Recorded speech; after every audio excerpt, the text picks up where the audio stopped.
again. Guess what? Cincinnati, We have not been Burrow live. might be back.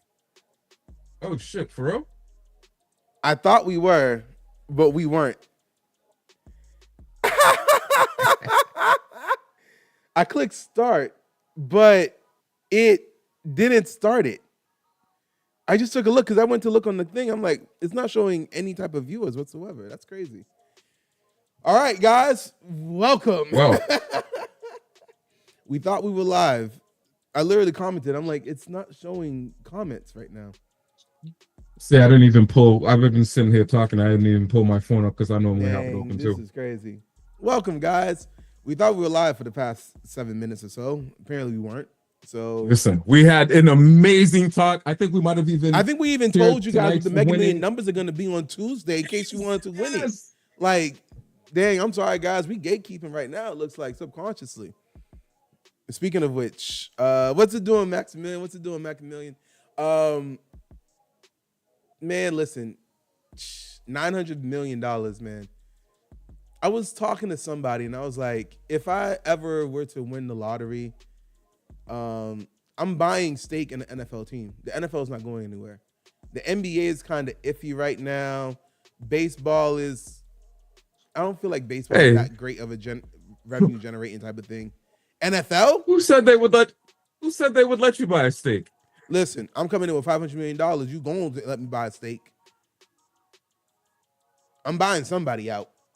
Just not on the Panthers, because that's not the team to buy out in. You know what? No, I would buy into the Steelers because I need my owner to start spending money during free agency, being cheap.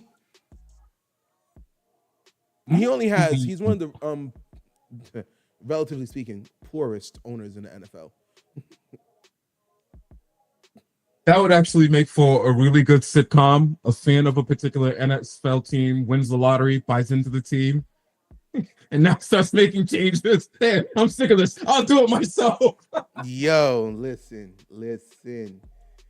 All right, but so just kind of to go recapping what we were talking about earlier. So we were talking about, we started the episode off with the Patriots, right? We all know Marv's a Patriots fan, so obviously got to give him respect on that one. And we were talking about, let's just talk about the playoffs. You listen. I will do it in my head because I just put $500 million into the team. So we gonna do this right. All right. I ain't put $500 million just to lose it. But we were talking about the Patriots and true expectations. Like, is it fair to start calling them a Super Bowl contender? I know Maximilian's also a Patriots fan as well. Oh, Max, all right, that's what's up. Not Super Bowl contender as of yet. The team's still young. They have some bumps and bruises they've got to get through before they can officially be considered Super Bowl contenders. They're trending in the right direction, though. We've seen better development from Drake May than we did, say, from Mac Jones. The team overall is just performing very well right now. They're beating all the teams that they're supposed to beat. Mm-hmm. Actually, if you look back at their schedule, you might kick yourself in the butt a couple of times for the games that they did lose to both the Raiders and the Steelers. That Steelers game where neither team wanted to win the game. I think there were 10 turnovers or something like that. Jesus, neither team wanted to. 5 turnovers we got, and we only won by a touchdown. Yeah. And we'll talk about the turnovers and Steelers win, especially from last week's. We'll talk about that coming up. But my gosh, man, no one wanted to win that game. And so the chips flipped a different way. The Patriots could technically be undefeated right now. You can only play who you can play. They're beating the teams that are on their schedule. They do have an easier schedule this year, so we should factor all that in. As the playoffs start and the competition gets a bit tighter, where these coaches are focusing and they have a lot of you on game tape, we'll see what the team looks like. We can put them down for at least 1 to maybe 2 wins. Maybe 2 wins in the playoffs this year. But not the Super Bowl yet. A little bit. So you think, all right, so then you don't want to see Super Bowl contender. Are you just a playoff contender, or are you like What are the odds? Are you guys are what, one and done, or just we win one game and then we lose a second game, or we actually might make it to the AFC Championship? What are the odds? Based on the fact that the AFC East seems wide open, with I think they could realistically win 2 games and make it to the AFC Championship and probably flame out there against one of the more experienced guys who've been there a few times and know what to expect. Just letting Maximilian know over here. Listen, no, we are being realistic. We are not. Listen, Aaron Rodgers is a good chance to help us win, but we're not really a championship team right now. So of course I know that. Oh, so Maxwell believes that the Patriots are second round AFC Championship with some luck if a ball bounced their way. See, we're about on the same page. What the most important thing that everyone is looking for is Drake May needs to continue to develop. This team around him needs to continue to develop. Adding Steph Diggs to the wide receivers, everyone seems to be in a bit better role. I wouldn't say that we have a dominant number one like an AJ Brown style, but with Steph Diggs, he keeps the chains moving. And everybody else is slotted down where they're ideally supposed to be. We've seen different breakouts this year from Booty and Pop Douglas. So, and Matt Collins the past few weeks has been really taking off. So, teams trending in the right direction. Okay. All right, so you see that confused look on my face? My fault. You see the confused look on my face? I look up and I see the quarterback making a catch and running downfield again. What's up with these play callers putting these quarterbacks in trouble? Wait, which game is doing that? The Vikings. JJ McCarthy just made a catch. Vikings versus Ravens. Yo, and then they're gonna be sitting over here like if their quarterback gets hit and gets injured, be like, oh, it was a dirty play. Oh, you hit the quarterback too hard. No, stop putting your quarterback in dangerous situations. Play super games, win super prizes. I was watching a video this week on Twitter, was it? And they were talking about, first off, I'll tell you, I'll let you know this. I'll let everybody else know this. I live on Am I the Asshole threads. All right. I love reading what? Threads. You never heard of it? Am I the Asshole? No. It's situations where people really come on and they be like, am I the asshole for doing X, Y, Z? And then they'll give the backstory, obviously from their perspective. And it's like, am I the asshole? So, for example, the one I saw here was, by the way, yes, you were. My answer to this one. It's like, am I the asshole for sleeping with my ex-boyfriend to try to get a reaction out of my husband? And when he did it, he divorced me, and now he's with my best friend, but he says it's my fault. Yes, you are the asshole. You slept with your ex. And then you went home. He was like, I wanted to get a reaction out of him, so I went and slept with my ex-boyfriend, and then I came home, and he was like, hey, how you doing? And then I told him, oh, I just had sex with my ex-boyfriend. And he just looked at me. He's like, okay, I'll get the divorce papers ready tomorrow. Hey. And she's like, why didn't you fight for me? Why didn't you fight for me? I don't know, because you're still need to go take a shower from having sex with a random guy. All right, cool. I don't know. Anyway, I live on those. Hey, she got a reaction. Just not the one she wanted. No, am I the asshole? Because if I'm a defensive coordinator, and I know the defensive coordinator is saying this, they're like, if they want to run with the quarterback, make them regret it. Didn't the New Orleans Saints? Didn't you? No, the Saints have an issue? We're not doing Bounty Gate. But we're going to let him know, like, you want to run with your quarterback, he going to regret it. I'm with you. They need to kind of cut. Well, they just need to adjust the rules. And hey, the minute you leave the pocket, you're running back, and that's it. No extra treatment. Has no tendency to throw the flag because you take a big hit and you're a quarterback. It comes with leaving the pocket. These running backs and wide receivers don't have that protection. As it should. Ooh, Woody Marks is down right now. Okay, so going on, we also had talked about before we went live, MVP. So Maximilian, I know you're in the chat right now. Let us know who your MVP ranks are. But I would say my top 3 right now in the MVP ladder is, not in any order, Baker Mayfield, Drake May, or Drizzy May, as he was deemed when he was drafted, and Jonathan Taylor. What about yours? Did I have another player there? No, I think we're in unanimous agreement there that those are the three players that have been the most impactful on their team and their this year. And that's what it's boiled down to. I think when it all comes down to it, it'll come down to probably Baker Mayfield and Drake May, assuming they both stay the course with how they've been playing this year. A running back's not going to get the award. He'll get the Offensive Player of the Year award. Hey, congratulations. You scored the most touchdowns as a running back, especially in the day and age where it's more quarterback and wide receiver friendly. Unless you're a Christian McCaffrey, who I start every Sunday looking at the stats. He's still in the top 10 of a lot of Yes, he categories is. as a running back. He truly is. So unless you're Christian McCaffrey, and even he hasn't won an MVP based on his all worldliness, how they use him. He's catching, he's running, he's leading the league, and he's top 10 in the league in a lot of stats. That it's amazing for a running back. So Freta is he's not Freta. Yeah. Well, Jonathan Taylor. Let's talk about the 49ers real quick, because this is a conversation. Is Mac Jones about to get the Daniel Jones treatment, the Sam Darnold treatment, the Baker Mayfield treatment?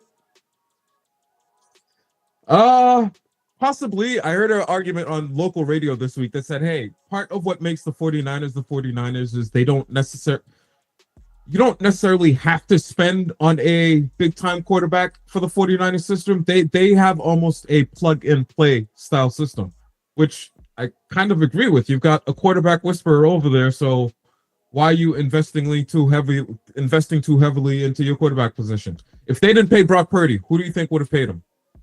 Well, I guess the Jets for one. Oh, then the Jets would be way better. I do want to give a shout out. Maxman did say notable mention should be Matthew Stafford. He is having a year. Okay, no, can't argue that either. Listen, at the beginning of the year, we were both talking about, hey, is he going to hold up? Do you think it was a fake injury? It was just him not wanting to participate in training camp and all that stuff in OTAs? Hey, Tom Brady spent 20 years on the injury report with either an elbow or a thumb or something. At least he practiced. But he played every single Sunday. So, you know what? It could just be one of those, throw him on the list, and if it's serious, we have an excuse to pull him out.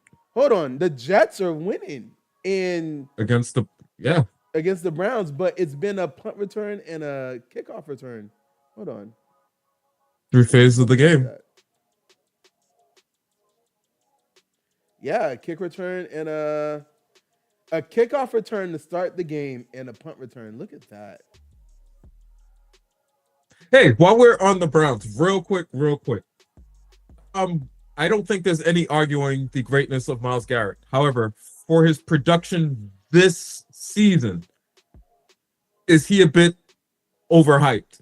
He's got 10 sacks and 22 tackles, and 5 of those sacks came against one team. Okay, hold on. Let me look it up because honestly, I wasn't ready for that question. Let's see. Myles Garrett. He's played 8 games, 22 solo tackles, 10 sacks, 5 of which was in one game. So that means what's their record right now? How many games they played?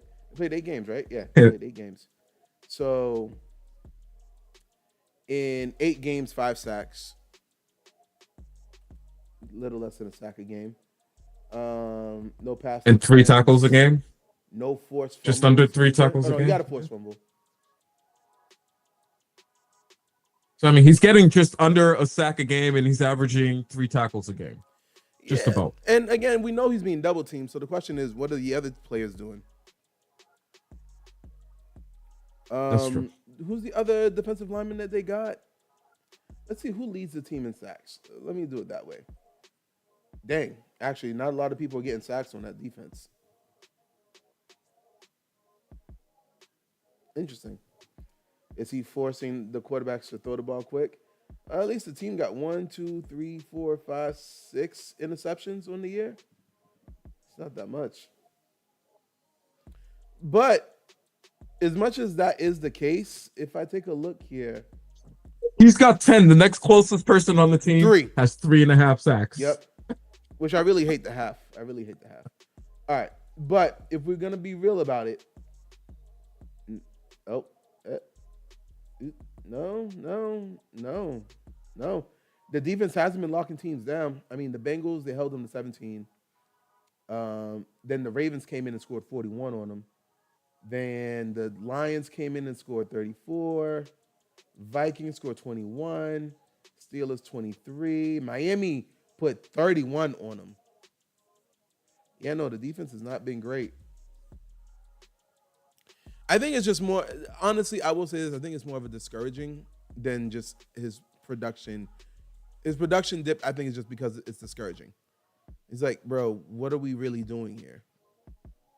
Again, you can't really complain. You knew this was what it was. What do you say to the thought that Stefanski's just being stubborn and not giving Shedeur Sanders a shot, given that the team seems in such disarray? Not giving Shedeur the job yet is if he wants to give them both an equal amount of starts. So I think Dylan Gabriel started which game? Probably game 3 or 4 by the time, because it was by 3 or 4 when Flacco was traded. So if he started game 3 or 4, let's just say he started against the Lions, right? 1, 2, 3, 4, 5, 6 games here. 1, 2, 3, 4, 5, yep, 6. 6 games. 6 games. So honestly, I believe if it was me, you let Dylan Gabriel play again. Last week being the last week, Baltimore. That's 7 games. And then at that point, if he still isn't the answer, which we don't think he is, you then give it to Shedeur starting at Las Vegas, and that gives him 7 games. That way you can say truly you gave both quarterbacks an equal opportunity of playing the games, and we can see what they do there. You know what I mean? If he's doing that, I have no problem with it. What he's saying in the press conferences is not what he's doing. It's not what I'm saying. So, listen. In the press conferences, he's just essentially saying, hey, that's not my focus. It looks like he kind of wants to get fired so he can move on, bro. Because you can't. Can you quit? Yeah, and just give up on your contract. But I mean, like, not retire. Just literally, like, you know what? I don't want to do this no more. I've never heard of a coach quitting. When was the last time forfeit your contract? When was the last time a coach quit? Why would they quit? Those contracts are guaranteed for the coaches. But listen, there are some points where it's just like, man, listen, I don't want, like, Pete Carroll looks like he damn near wants to quit right now. He is not having fun. Geno's, and that was a topic. They're gonna fire him, and he's gonna walk away with whatever 8 or 9 million left on the contract, or whatever the case may be. If anything, they would hold it against him that he brought Geno with him, but I don't think they'd fire him. Listen, speaking of the resurgent quarterbacks, I did not believe in Geno Smith. I did not. But I did not believe Geno was this bad. He was not this bad. Geno's kind of been Geno his entire career. He's gonna give you a couple games. Geno's entire career has not been this type of Geno. This is bad Geno. This is the worst Geno's ever been. This is this Nathan Peter. He's tapping into his Nathan Peterman. Whoa! The game gets away from you very quick. Is that Kyle Williams, number 18 on the Patriots? I believe so. Why? What happened? Hold on. I'm about to see. Okay.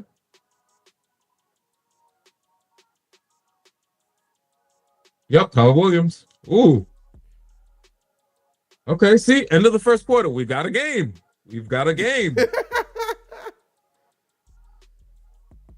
He's been, Geno Smith has been in the league for 12 years now. Who? Geno Smith. Yeah. Wasn't he the quarterback that got his jaw broken? That sounds vaguely familiar. Let me take a look real quick. Ooh. 11 touchdowns, 12 interceptions this year. Yep. Listen, they might as well have brought Jameis Winston down there.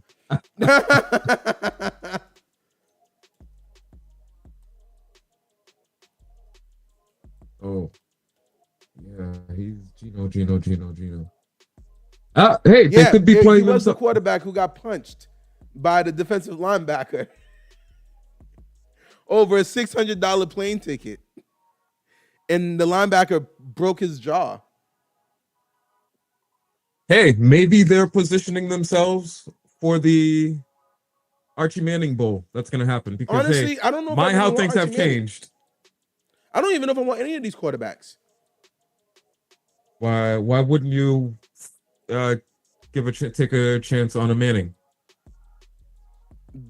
At a bare minimum, At a bare minimum, he's demonstrated his resiliency based on how he started. He went from being anointed Heisman candidate before the season started. Mm-hmm. Season starts, and everyone's wondering what the hell were we all thinking. And now, the past several games, he's really pulled it all together, and the team looks like a different team.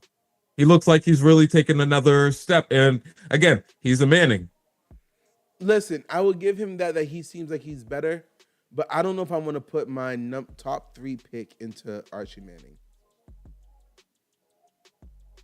If I'm the Raiders right now,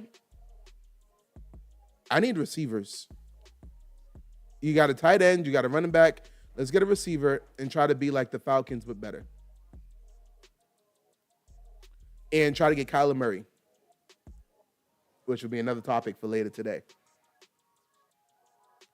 He can't pass him the ball. You're right, Max. He can't pass him the ball. Like, it makes no sense. Like, bro, listen. Matthew Stafford, when he was with the Lions, understood the assignment. I don't need to be the greatest quarterback. Calvin Johnson is down there somewhere. As long as I get it on his side of the hash, he gonna get it. All right? Max was like, yo, listen, that's not even the right Manning that you want to believe in. He's not, he's their nephew. Like, he's not Eli's son or Peyton Manning's son. He is another one's son. Hey, he's got the last name, okay? at a bare minimum, you'll sell some tickets and jerseys. Listen. Yeah, no. So, because I did bring his name up. Let's just talk about him real quick. Kyler Murray. Oh, listen. Let's talk about Mr. Kyler Murray. Go ahead, because it looks like you ready for this one. Go ahead. I'm going to be honest with you. I was thinking of a whole separate new segment that we could do called See How We Got to Here. And he was the first target of my investigative journalism, where I wanted to kind of chart how we got here, because he as a small quarterback has probably naturally had to deal with a lot of adversity when it came to playing sports. When you're small in general, you deal with a lot of shit in life.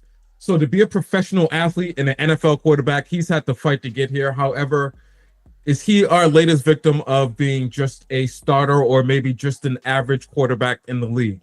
I think a good comparison for him was someone like a Russell Wilson. And if he had that system when he came in, strong defense, strong ground game, and you just kind of managed the game, things may have looked a little bit differently for him. But he stands to be the latest victim of, I lost my job to Jacoby Brissett, journeyman quarterback who's been around the world, and we kind of know what Jacoby Brissett is, but the offense looks better under him. And as a coach, what do? Last week you were talking about quarterbacks that get coaches paid and coaches that get quarterbacks paid, and how they can eventually even get each other fired. Yeah.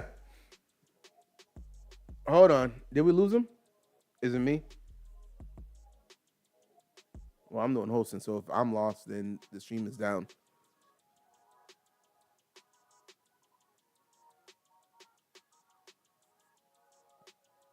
All right, so it looks like we lost him for a bit.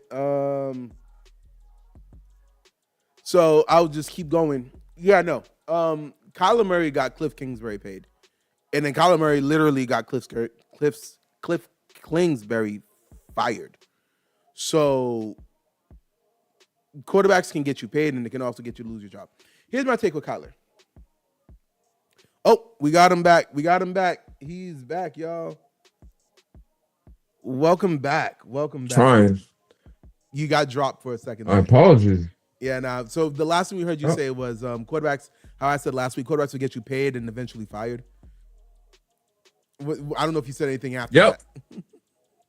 Nope, that's where I was going. I was going to give it to you from there because he's an interesting case study. Kyler got Kingsbury paid, and they got Kingsbury fired immediately. Like, literally, boop, boop. It was 2 years. Boop, boop. Done. The injury that Kyler suffered seemed to have really messed with him mentally, and he has very happy feet. Very happy feet. And you cannot have happy feet. Like, a quarterback who's rushing the clock in his head is always going to be bad. All right.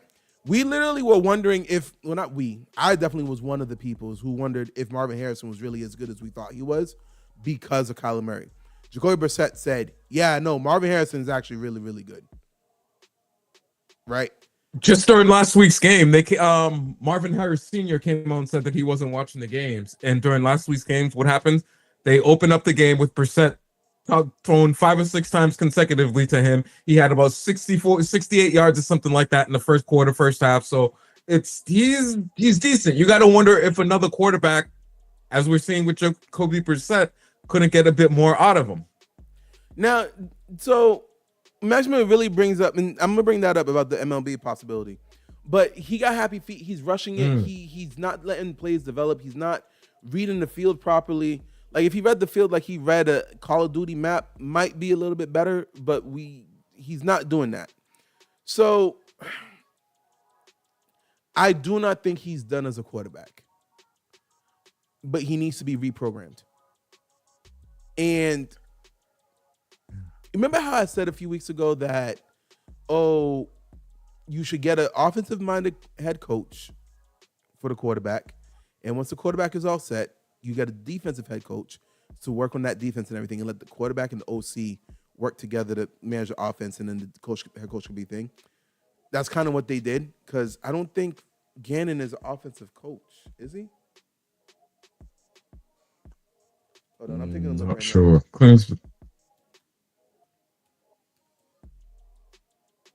Kingsbury definitely was. He's a defensive coach, yeah. So they literally went with that same path that I said. So you would have hoped that the offensive coordinator and Kyler could work together and keep the offense afloat, but it literally looks like they can't.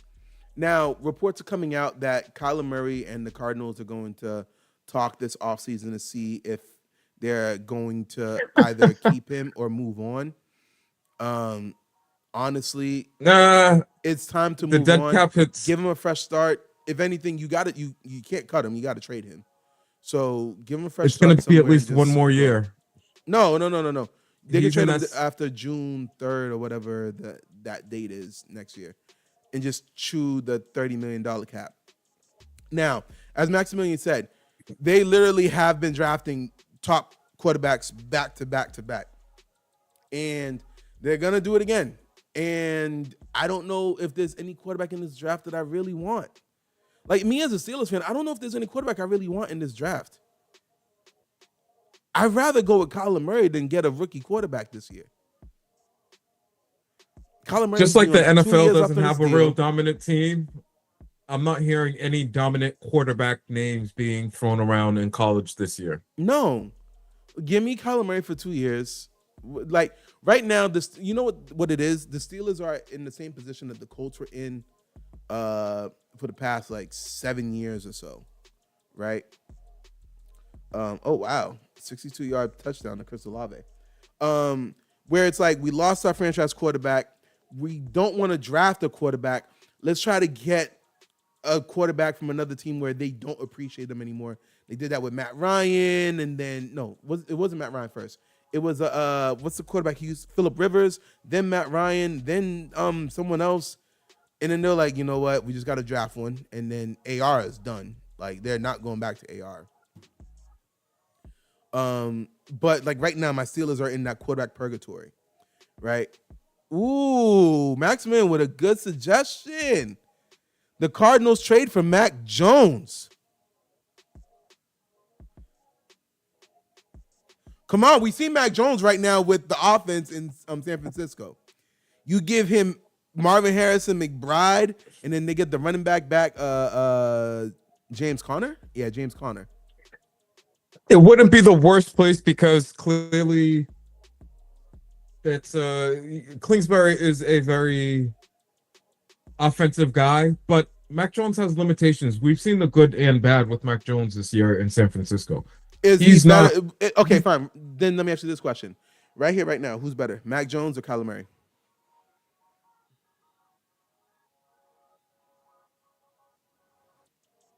We're only gonna go with Mac Jones because Murray's been dealing with injuries. That No, would be no. the only Before reason I Murray would was pick. injured, we seen Murray. We He seen always Murray. reminds me of So a don't little do that. Don't baby, do that. a little baby that's running away from his parents. Listen, we seen Murray. Okay.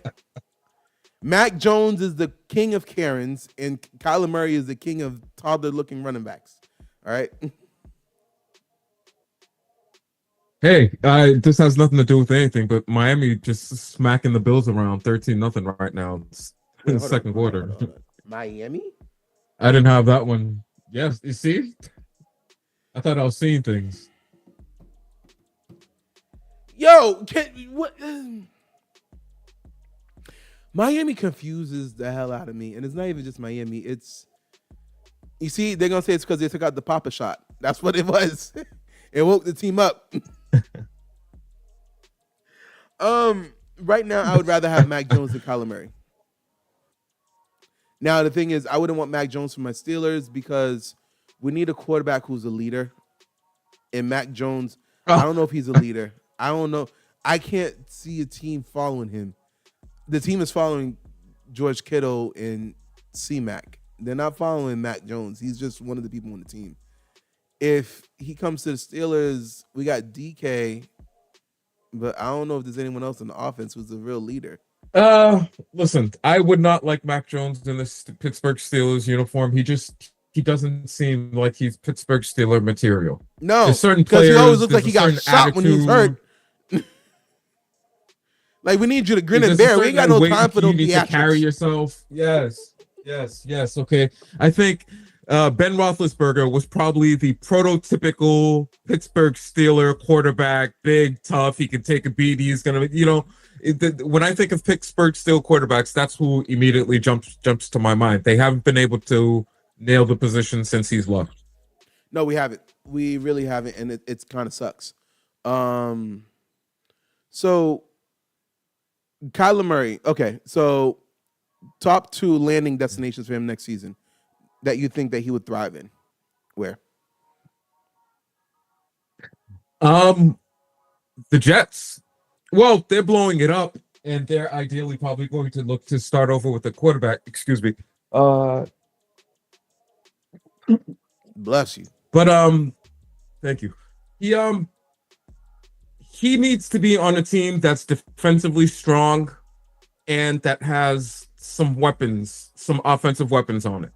He's that mold of quarterback. Team is that? And that's the problem when you start looking around the league. If you look at the bottom half of both of these conferences, the Saints. Nope. The Giants are moving on with Dart. The Commanders are set. The Falcons are potentially set. They're gonna keep going with. They're gonna Cowboys give Penix set. 1 more year. They got to give him 1 more year because they Cowboys can't draft already. They can't draft another one already. Cowboys set. Vikings set.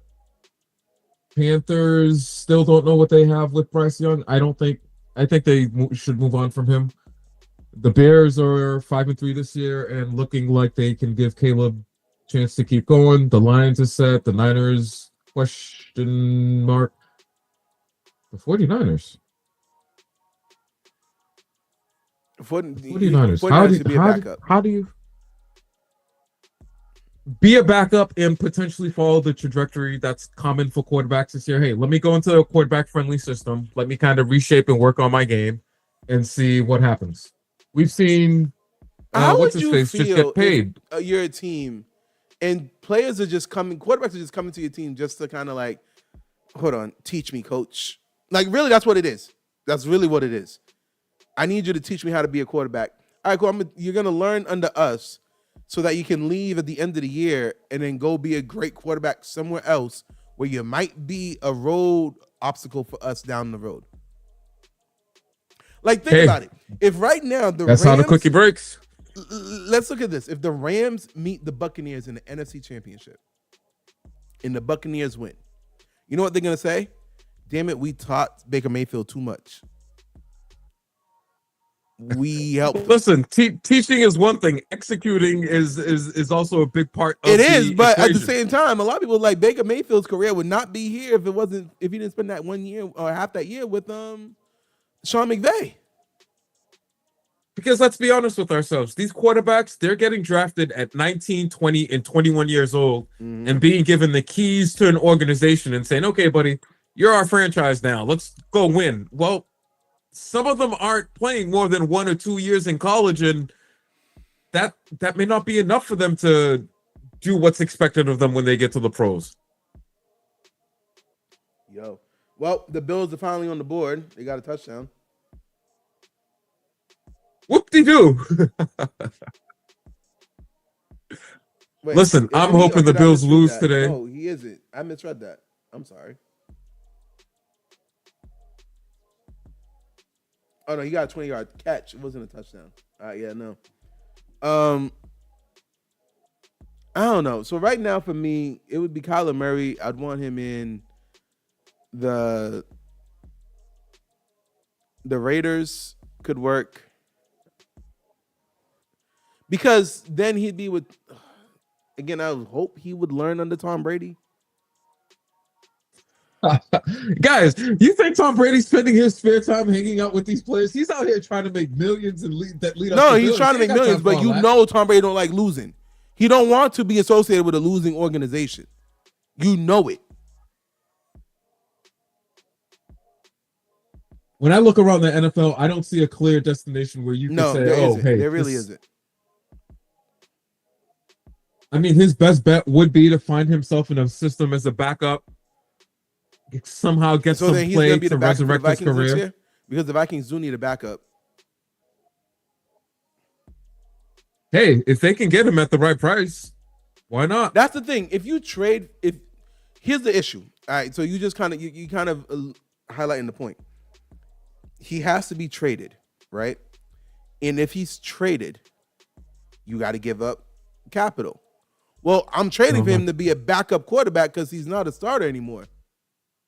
You know what? Sadly, I'm gonna patiently wait until the Cardinals release him and then bring him into my system. I don't know that I want to give up. Listen, I'm not going to eat $32 million in dead cap to not get anything in return. He will sit on my team and be the backup. The starters don't want him as a starter anymore. Just keep sending. Well, okay, so you just sit him.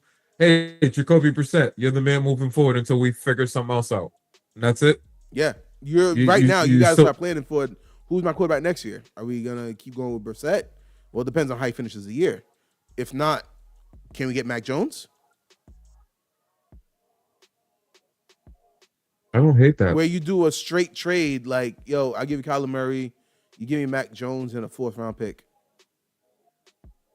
Hey, the Cardinals send a 5th-round pick.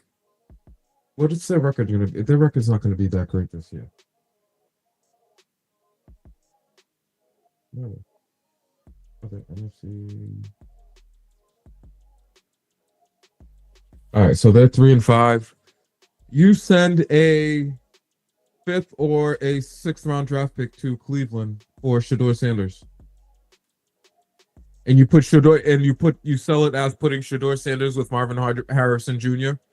And now you have a legendary. You trade Kyler to the Browns? No. When you can release Tyler, when you can release Kyler. If I was the Cardinals, I'd be like, no, we'll give you Kyler. You give us Shedeur. We'll give you Kyler.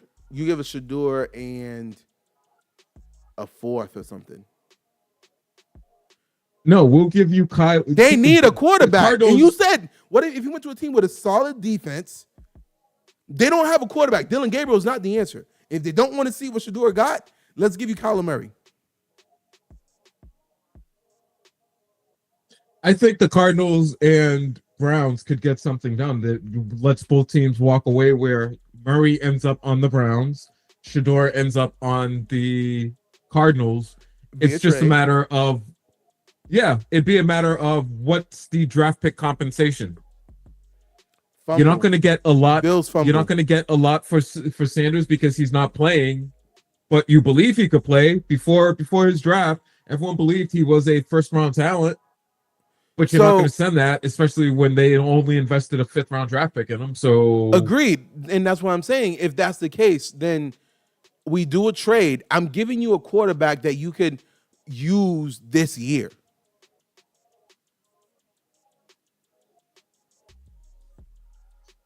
the Cardinals would want more back because it's a quarterback that you could use this year.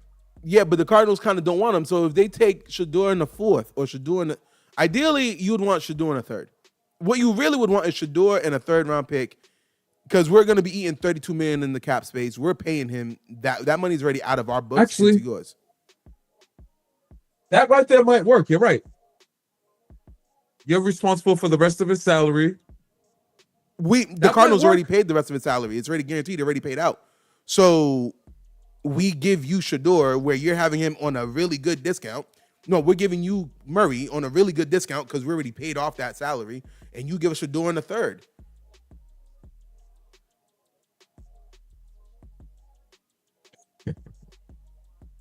Shador in the 4th or 5th gets it done. No, we know Brissett's not it, Max. We know Brissett's not it, but we're saying bring, like, don't waste. There's no quarterbacks that we really like coming out of the college this year.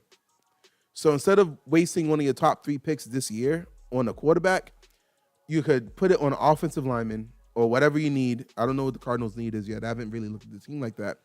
And you trade Kyler Murray, you get a 3rd-round pick and Shador, where, you know what, maybe we'll run with Shador next year. And I think you use that 3rd-round pick to draft another quarterback, or you have a quarterback battle. Because you don't want to just give the reins to Shador just straight up. You know what I mean? What they would do is they would bring in a veteran, someone like is he a free agent next year, Mac Jones? And I'm just hypothetically Mac Jones not a free agent. His name out of air. He's on a 2-year deal. They would try to bring in one of these quarterbacks that's a free agent, and I would have to take a look at the list. There's not any good quarterbacks that's a free agent. We looked at this 3 weeks ago. There was no good names. The journeymans? Not even journeymans. Oh, geez, so it's Justin Fields. It's nothing good. All right, damn. So you got to kind of potentially blindly. You're right. I don't like the idea of potentially blindly turning the keys over to Shador. I got to give him. But I think, and again, I know Shador. Well, not no, but the way Shador looks is like he's not gonna be like, oh, I got it and take it easy, because he already got a chip on his shoulder. Shador already got a chip on his shoulder the size of America right now. You know what I mean? So he's not just gonna be like, take it easy. No, he's already got a chip on his shoulder. Just add a little bit more of a chip by putting a quarterback battle that's not a real quarterback battle, but a quarterback battle nonetheless. You know what I mean? Mm-hmm. Yeah. And you can't get Shador and Mac Jones, because now that's too much of a. If Shador comes in and he struggles a little bit, they're gonna yell for Mac Jones. If Mac Jones comes in, he struggles a little bit, they're gonna call for Shador. And you can't be switching quarterbacks every 2 weeks. You know what I mean? You can't have that tight of a battle.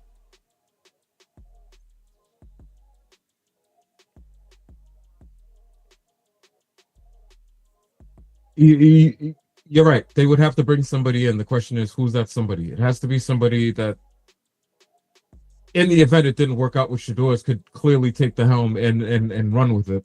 So that, you know what, your idea of bringing in Shador and then drafting a quarterback isn't a bad one, because let's say things work out with Shador, you could still potentially develop this quarterback and as your backup if get you him out there. A 3rd or 4th-round pick. No, Tua. He said trade him for Tua. Tua's done. Trade Kyler for Tua? Yeah. Tua's done. Tua's done. 2 quarterbacks, neither of which have really lived up to their expectations. Although today it looks like Tua and the Dolphins are playing pretty well. But you know what? That would be equivalent. It's fair. But 2 quarterbacks, neither one of them have really lived up to their expectations.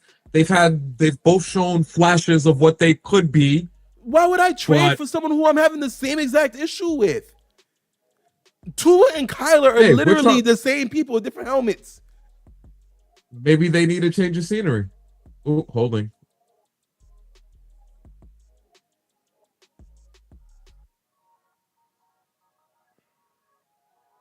The Jets look at these. The battle of the bums. The Jets beating the Browns. The Saints and Panthers. This is some really crappy game. It's not so much that crappy game. The Panthers are 5-4. Maybe I should look at them put a little bit more respect on their name, but I don't believe it. Same record as the Chiefs. Put some respect on their name. Oh no.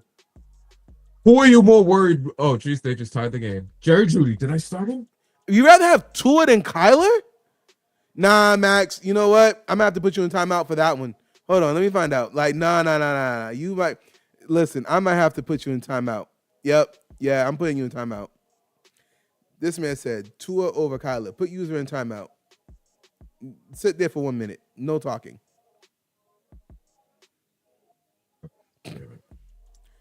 Tua for Kyler? You rather have Tua over Kyler? I don't want Tua at all. Anywhere. Tua right now is... I don't even know what to put him as. Is Tua starting sadly, next year? Tua's one concussion. He's one concussion away from no longer being in the NFL. But forget the concussion. And that should scare every Tua single person. Starting next year.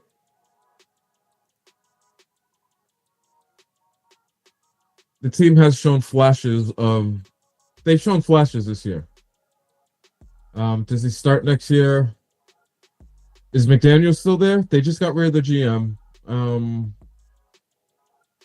The coach and quarterback are next. I don't know where he is on his contract. That's ultimately what's going to determine if he starts next year or not. Tua. Oh, he is about to hit his first year of contract this year, next year? Next year. Oh, then he's not going anywhere. He's not going anywhere. He's about to start getting $50 million a year. He's starting next year. You think these NFL owners want to be paying people $50 million to be sitting on the bench? And that's why these owners always argue about these massive contracts that it's on paper, it looks like these guys get. Yep. Put Maxman in timeout, and I think I kind of banned him from the chat. Hold on.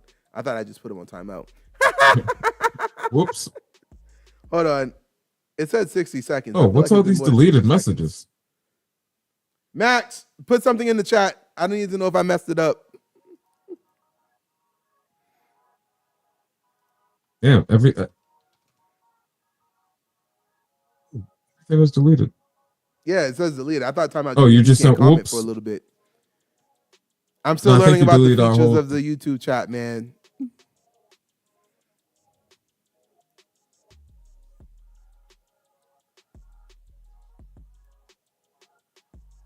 And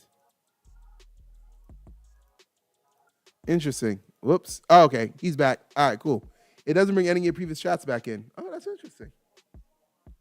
All right. Thank you for helping me learn what timeout does. But anyway, yes, no, we're not doing no. You do not want Tua over Kyler under no such circumstance. Okay. Tua got his GM fired. Okay. Tua got his GM fired, not the head coach, the GM. Do you know when you fire the GM what that means? The owner's like, I gave $50 million for that. And they said, no, usually you fire the GM and the coach. No, they said, we just going to fire the GM. Because you made me believe we could give him $50 million a year.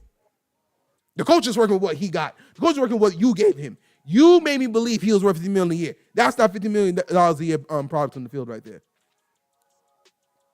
I ain't never heard a quarterback get a GM fired. They're in a rebuild, and they got to figure out the quarterback position. Dog. It all starts with there.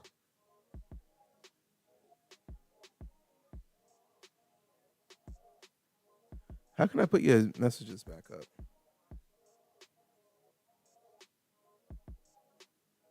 No, but hey, Max, that's what we said. You trade for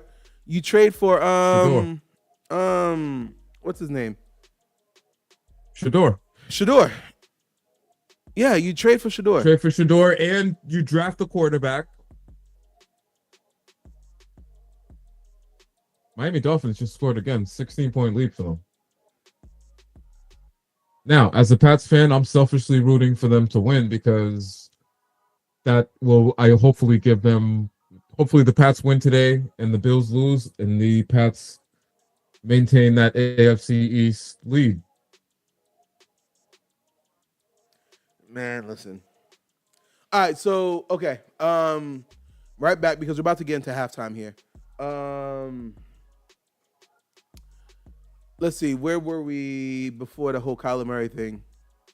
Oh, I just kind of want to go into the Steelers and the Colts real quick. And last year, last week, I was really proud of my Steelers. And because they did nothing at the trade deadline? I don't care about the trade deadline part of it. They were asking for a first-round pick for Jalen Waddle. That's what we were trying to get. And if they gave a first-round pick for Jalen Waddle, I would have been pissed. Their first-round draft pick this year is going to be in the middle of the pack this year. I would conservatively guess, say, 14 to 19, somewhere in there. Hold on. Just the last thing. Any team trading for Shador is dumb because they all had a chance to draft him. Listen, I understand that logic, but at the same time, the Cardinals didn't think they needed a quarterback because they had Kyler Murray. So it's kind of like thing. But yeah, no, I'm not giving a first round pick for Jalen Waddle. I'm not even giving a second round pick for Jalen Waddle. If Jacoby Myers got a fourth and a sixth, then the best you're gonna get was a third and a sixth for me for Jalen Waddle.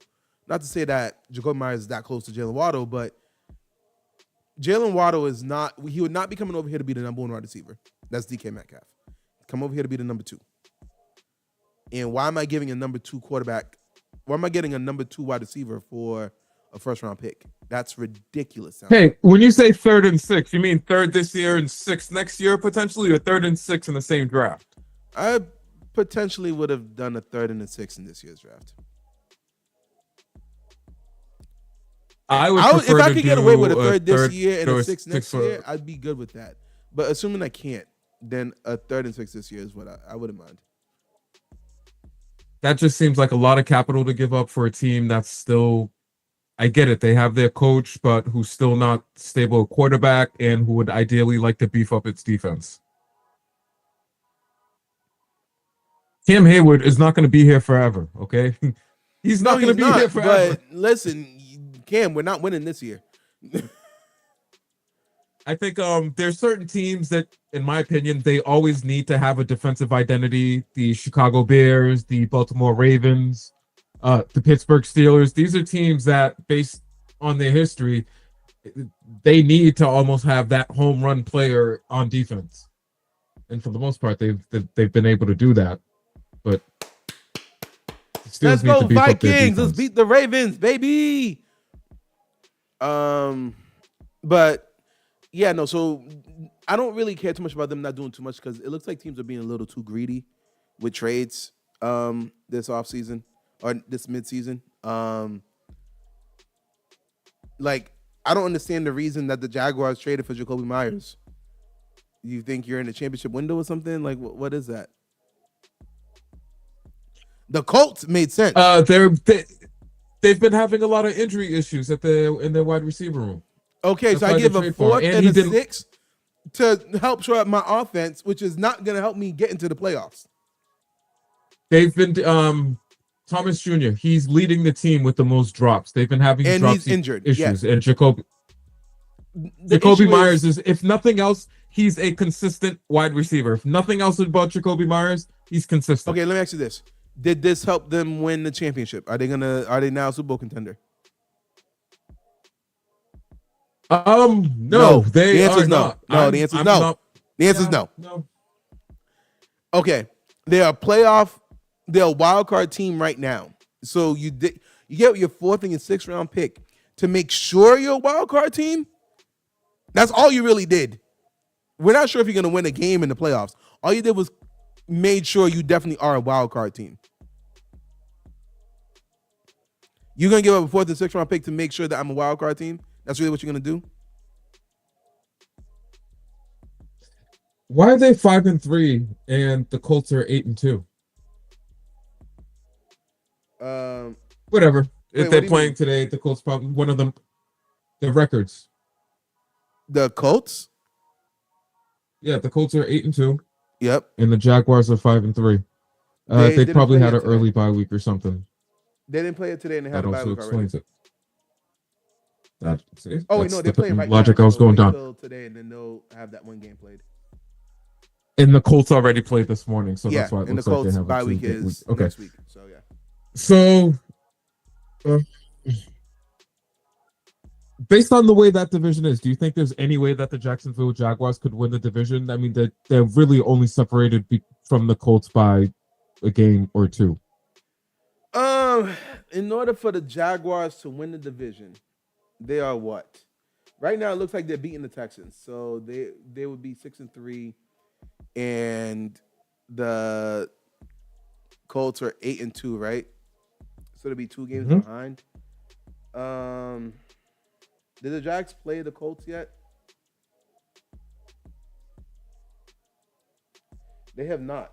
They have 2 games against the Colts this year. Oh, so they've got 2 head-to-head games. Ready? Those 2 head-to-head games could determine they are going to determine the winner of the division. Yeah. The other 2 teams in the division suck. Yeah. As much as I hate to admit it, yeah. That's why I love the way that NFL switched around how the division games are played. Makes the games later in the year mean more. They got 4 more division games. They only played 2, and it's against Houston. And they're 1-0 in the division, and they're about to be 2-0 in the division. Okay, maybe. Side with the Colts. Maybe. Okay, fine. Now, you did that to don't win your buy into division. the hype because you did that to win your division. Are we taking them? So right now, if they win the division, they might be the 2 seed. Hold on, let's take a look at the standings in NFL. If they end up winning the division right now, they would end up being the 1 seed right now is the Colts, if I'm not mistaken. The Colts. 2 is the. Actually, hold on. This is a better way to look at it. Yeah, Colts and Denver 1 and 2. They're tied. Patriots are 7-2. Pittsburgh is 5-3. Jaguars are 5-3. So they will be fighting for 3rd and 4th place. So with that one, they would either be facing the Chargers or the Colts in the first round. And if they beat the Colts twice, they would want to face the Colts. Would they though? That's the problem. Just because you've done it twice, you think the playoffs are a different beast, and I wouldn't it trust is a different them. beast. But guess who I'll be facing in the playoffs? Daniel Jones. Okay, here are your options. What quarterback would you want to face in the first round of the playoffs? Josh Allen, Justin Herbert, or Indiana Jones? Justin Herbert. You rather face Justin Herbert in the first round? Listen, they beat the Chargers before, but that was then. This is not the same Chargers. This is not the same Chargers. I disagree with that one. All right. Okay, so I'm just gonna give a quick score recap because we're about to take our halftime break. So I'm gonna read these scores off to you, and you tell me what you think about them. All right, you ready? Shoot. Give me 2-word answers for each game. Giants, Chicago, tied at 7. New York Giants, Chicago, tied at 7. Who, those Giants? I mean, hey, they lost Scatterboo and they're still fighting. Hold on. Now I got to take a look. Bears. Caleb Williams, 10 for 18, 95 yards, no touchdowns, no interceptions. What the hell? We're going to have to do a deep dive on Caleb Williams. I mean, I already told you. I'm not giving him any more slack. He doesn't get any more grace from me. Because everything everyone's saying about Caleb Williams should apply to Drake May. And look what Drake May's doing. We're talking about him in MVP conversations. And think about it. He got more play than Drake May did in year 1 because year 1, Drake May had to split the split time played with what's his face. Was it Jacoby Brissett? No. It wasn't Geno Smith. Who was it? Oh, damn it, I can't remember who it was. Not Tyrod Taylor. It was a really... Was it Tyrod Taylor? No. I kind of feel like it was... I feel like it was Jacoby Brissett. Hold on.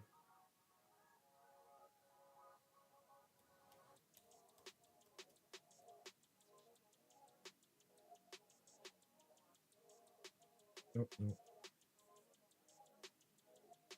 Yeah, it was touchdown Jacoby New Brissett. England. It was Jacoby Okay. Brissett. So, and what was crazy about that is all offseason, all we heard was how much he outplayed Jacoby Brissett. And then they start the season, Jacoby Brissett was the one at the helm. So You that know, a didn't make lot any of sense. those, because we all said we don't want him getting hurt behind that offensive line.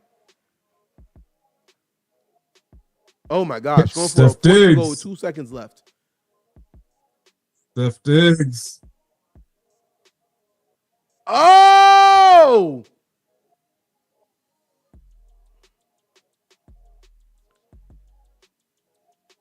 Dang. 3 straight games with the That touchdown. play call was brave because you know they've been announcing variable. When you were at the 2-yard line, 4th and goal, you could have went for a field goal to tie the game at half. Okay, so I'm talking about those are the type of plays that All right. winning Oh, team next third. game. Okay. So yeah, no, I already told you. Caleb Williams gets no grace from me. Everything that Caleb Williams is going through that they're like, well, it's not his fault. He's got a new coach, new offensive coordinator, new everything. So has Drake May. And you don't hear Drake May bitching and whining about it. Okay. I agree. No arguments from me. Buffalo, Miami, 16-0. Miami up. I'm shocked. No, I'm shocked. Yeah, I didn't expect this from Miami. Like you said a little while ago, Miami's a confusing team. Yeah, no, I don't have anything to say to that. Okay, 10-9. Vikings over the Ravens. 10-9.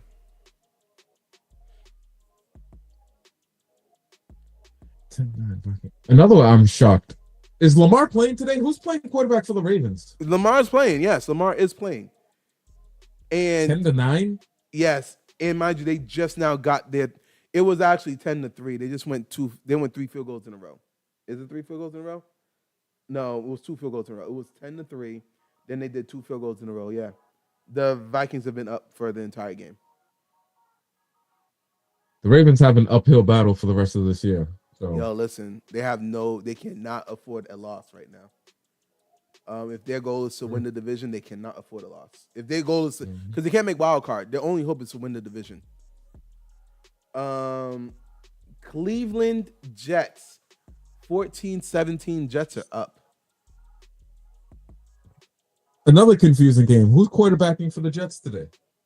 Justin Fields. Really? Hey, we're more than halfway through the season at this point. There really is no up or downside by letting him continue to play. He's probably played himself out of even a backup role at this point in the NFL. All right, and obviously the Patriots, Tampa Bay, 14-10. Patriots up. Hey, walk-off touchdown going into the half by the Patriots. That's what's up. That's what's up. That's what we look for from young teams. Saints over the Panthers. Bryce Young is going to be the next quarterback that finds himself out of work. Actually, no, they're 5-3. We were just saying how I probably need to, huh? They're 5-4, yeah. Maybe we need to revisit and take a little closer look at this season that they're having. They're hovering around 500, but it might almost be time for them to make a decision on his contract, and I don't know what they're going to do. Do you pay him the going rate just because there really aren't any alternatives? Do you just let him walk out into free agency and draft another quarterback and go that route? Now you have a younger quarterback. You cannot give this man a full fifth. You can't take his 5th-year option. A 5th-year option right now looks like it might be like 45, maybe 50. Hey, I roll the dice. If you want to be here, you're going to have to work with us at a more team-friendly number. Again, I've always said this. As a GM, letting a quarterback walk without having a replacement plan is a fireable offense. Maybe what they're going to do is draft one this year. Yeah, right. All right, and the final game right now is 20-3. Jacksonville beating the Texans. CJ Stroud is not playing. Oh, well, the Jacksonville Jaguars are taking a step into either winning the division or playing in a wild card later this year. So, All right. And something that just came across my phone. ML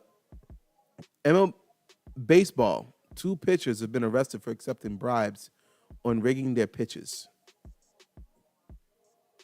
are you serious? Yes. Emmanuel Clase from the Guardians and Luis Ortiz. They took bribe to make I like the 5th pitch this exact type. Because you could bet on what the next pitch will be. These athletes are making this relationship that all these professional sports leagues are getting into with these betting leagues very muddied. Yeah, it's getting bad. It's getting I bad. don't mind betting on a game if I think that I'm just guessing on what's going to happen. If you're now coordinating with your friends about what you're actually going to do instead of just letting certain things happen within the flow of the game, that's going to be a problem. Very big problem. And it's snowing in Chicago. It's what? It's snowing in Chicago. Oh, I was just looking at that. I was like, okay, what the hell is. What you Okay. mean? You don't know what? How you gonna look at it and not know that it's snow? You from Boston? We know what this is. It was a real quick clip that caught my eye. I was like, wait a minute, what? Listen, All right, the guys, we'll winters be haven't back been that after bad. halftime. Take a break. We're gonna be gone for 15 minutes. Hold on, let me get the timer up real quick. Set your timers. Hold on 1 second. All right, anything you want to say before we leave for halftime? Patriots, let's go. Get the job done today.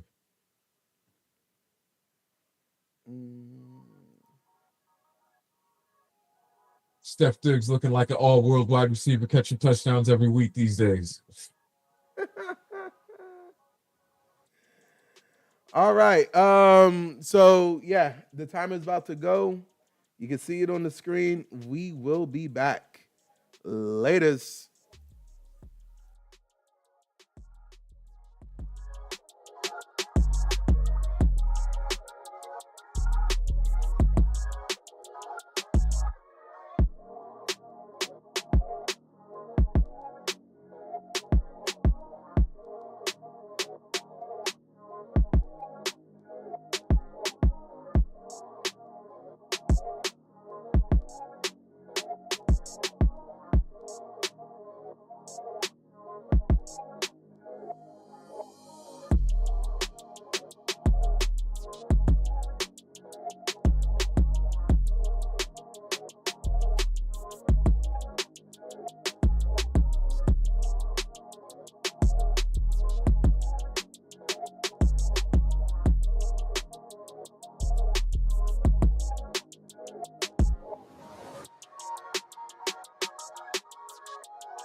And we is back.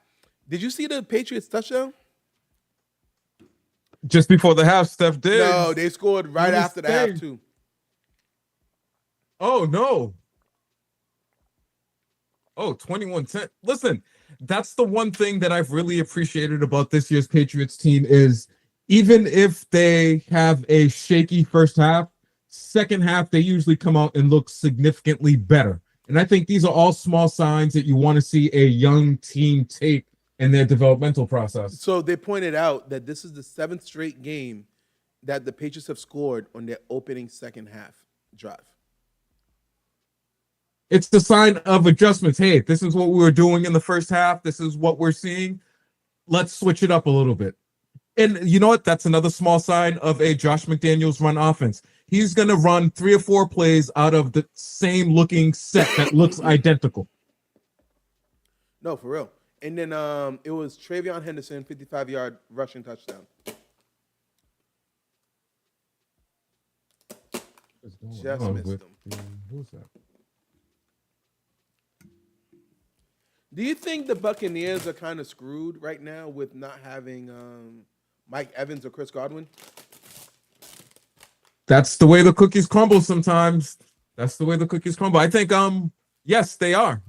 But that's the NFL. What are you going to do? Mike Evans has been dominant for so long. Unfortunately, he's getting to the later stages of his career. Chris Godwin's been dealing with hamstring issues, which as a running back or a wide receiver, you never want to see because the only way to get a hamstring better is to rest it. And when you play this sport, it's hard to do. Luckily enough, they had a bye week, so I was able to rest it on that one. Jackson Dart. 24-yard touchdown. Scored a touchdown. That touchdown. come across my screen. What do you think so far about his play? And granted, it's early, it's young. We're getting all the tape on him now, but what do you think about him so far? That's a hell of a question.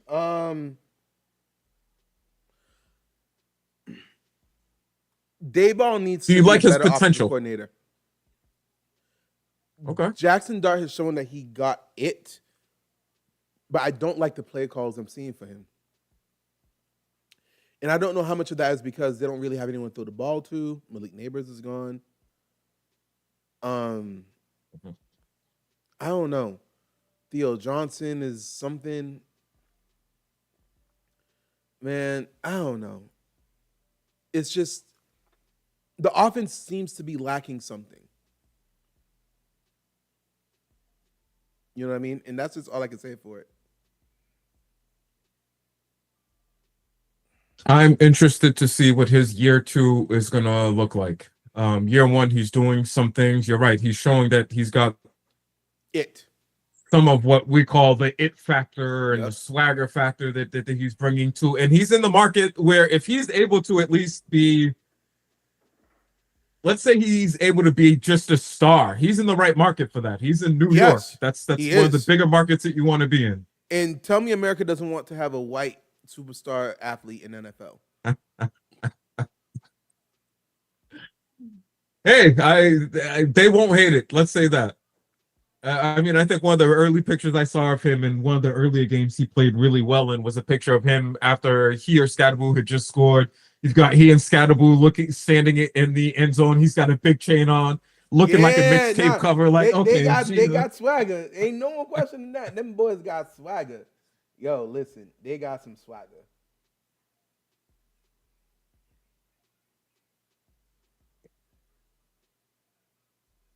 Josh Allen, I don't know what's going on in Buffalo, but 16 points is not too much to overcome, especially given the team that they're playing.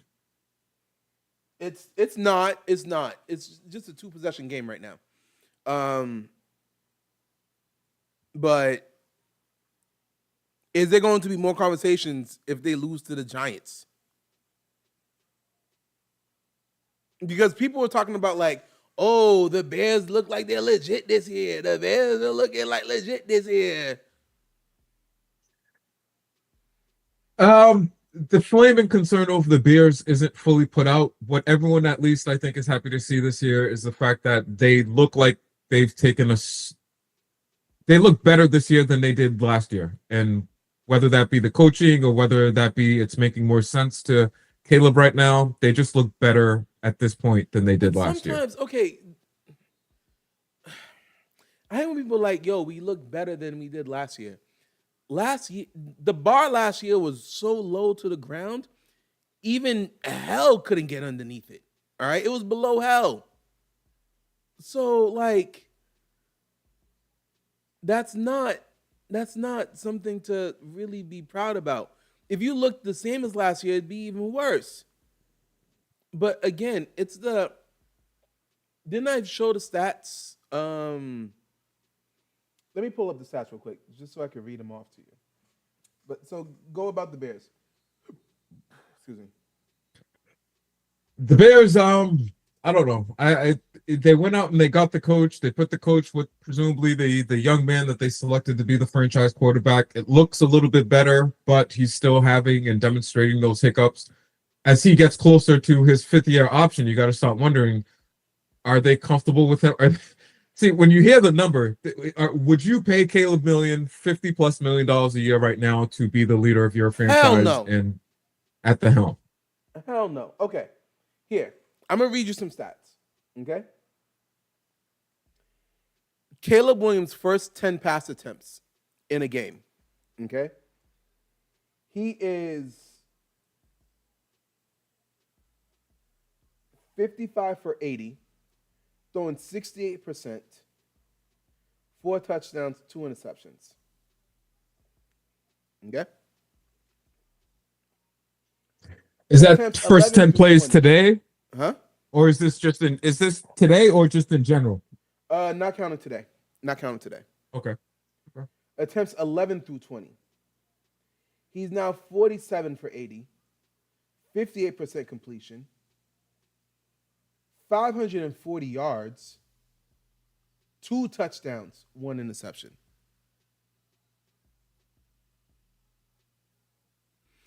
So you're supporting your argument on the scripted plays.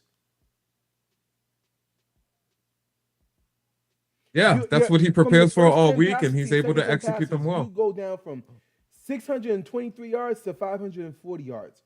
4 touchdowns, 2 interceptions is just 2 touchdowns. Oh. Okay? Yeah. Here we go. Hold on. I got more. His first quarter stats. 50 for 72, 70% completion, 553 yards, 3 touchdowns, 2 interceptions. That's his first quarter stats. Okay?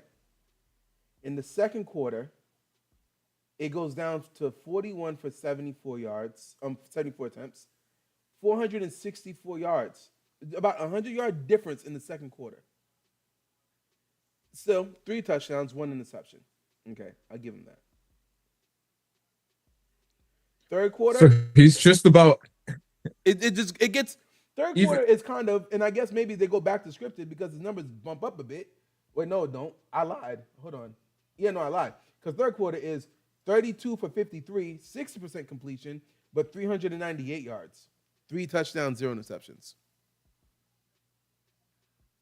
So they're starting off the first quarter scripted where his numbers aren't the greatest, but they're not the worst. He dips off when you get into the unscripted portion of the first half. Mm-hmm. Come the third quarter, it picks back up again. Why? Because now, based on what we're seeing that the defense is doing, we're going to go run those plays that you are already comfortable with, that you already somewhat have an understanding of how to read and how to execute. That's not a good thing. Like, we shouldn't be able to sit here and somewhat semi-dissect what's going on with this player to this extent. Okay, again, let's take a look. Let's take a look at this, right? When he's behind, he actually does pretty good when he's behind. Because now he's freestyling. Now he can rely on his athleticism and just 79 for 79 completions on 129 attempts, 61% completion percentage. He's thrown for 1,012 yards, 8 touchdowns, 2 interceptions.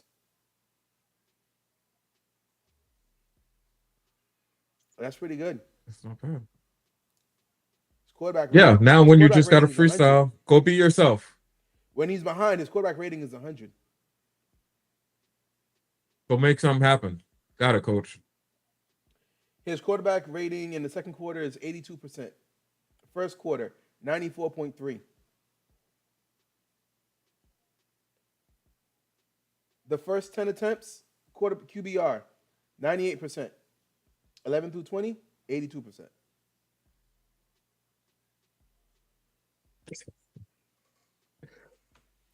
I don't want to hear nothing about Caleb Williams had an unfair start or whatever. That's not it. It doesn't matter. It doesn't matter. This he's not seeing it. And They I went out and really, got really, him an really feel offensive bad. minded coach. I feel bad for Ben Johnson because he believed the hype. He left to join the hype that was Caleb Williams. What? What game are you watching? First off, is the question I gotta ask. The Bills and Dolphins. You will never believe what Josh Allen just did in the red zone. Interception. Yep. Was it a bad interception? Yep. The Bills are about to lose this game, and the Patriots are about to win this game, and that's going to be a 2-game lead.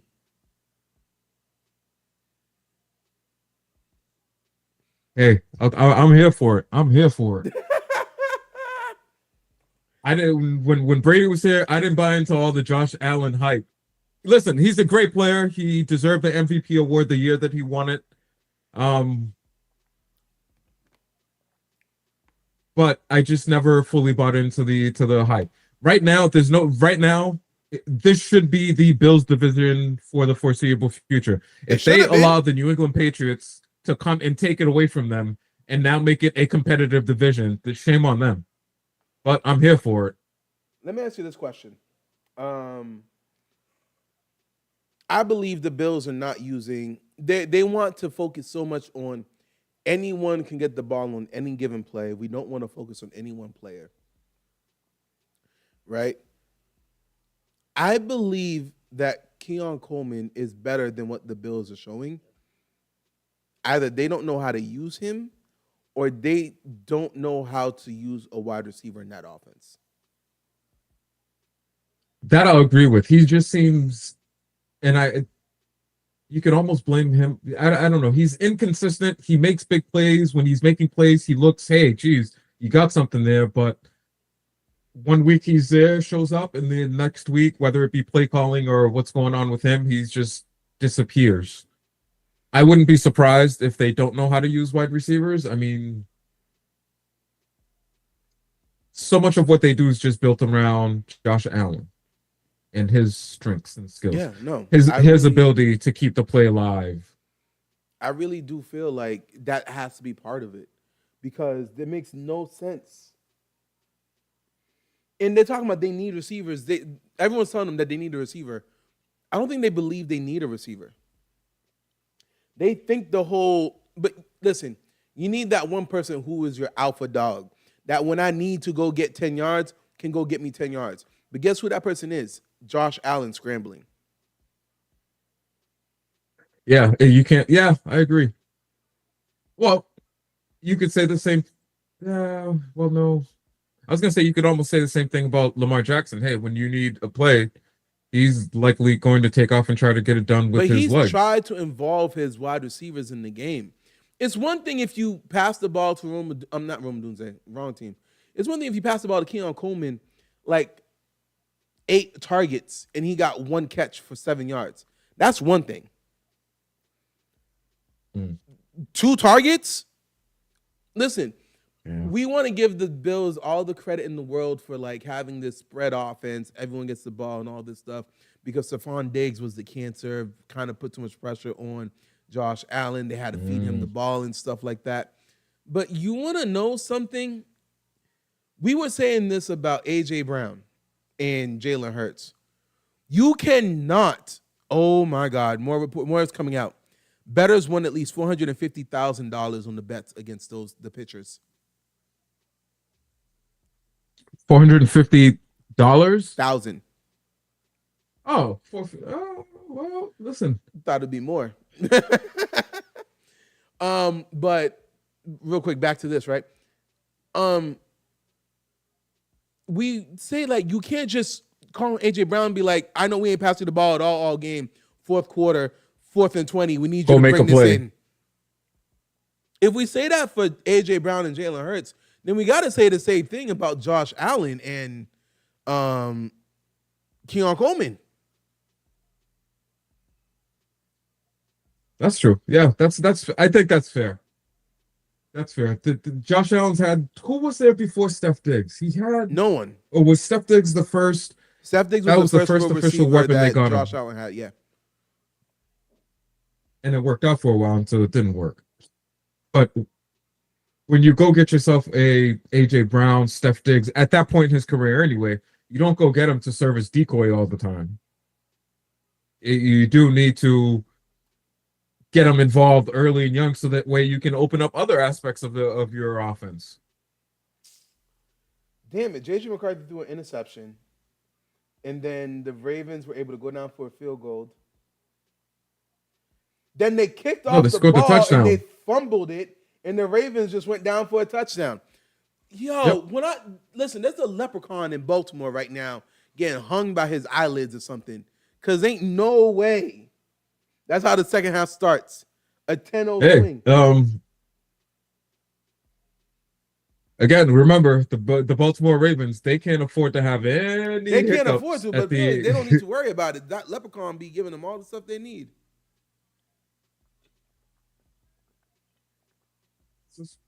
What's the score? 10-7. Okay, it wasn't that bad of an interception. It was, he thought he could win a one-on-one with his tight end. Good luck. Did his tight end slip there, or did he just run the wrong route? I think he threw it kind of behind the tight end. In the end zone. So that's a really bad play. Yeah.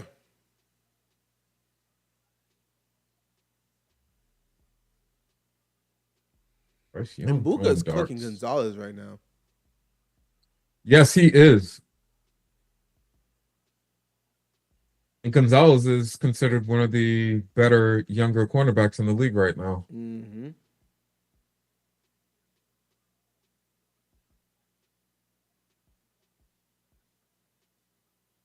$11 points. So, hey, Pat's, what's he got? Ibuka got 94 yards right now. Season average is 70. Hey, listen, I got him in fantasy football. Keep it up, young blood.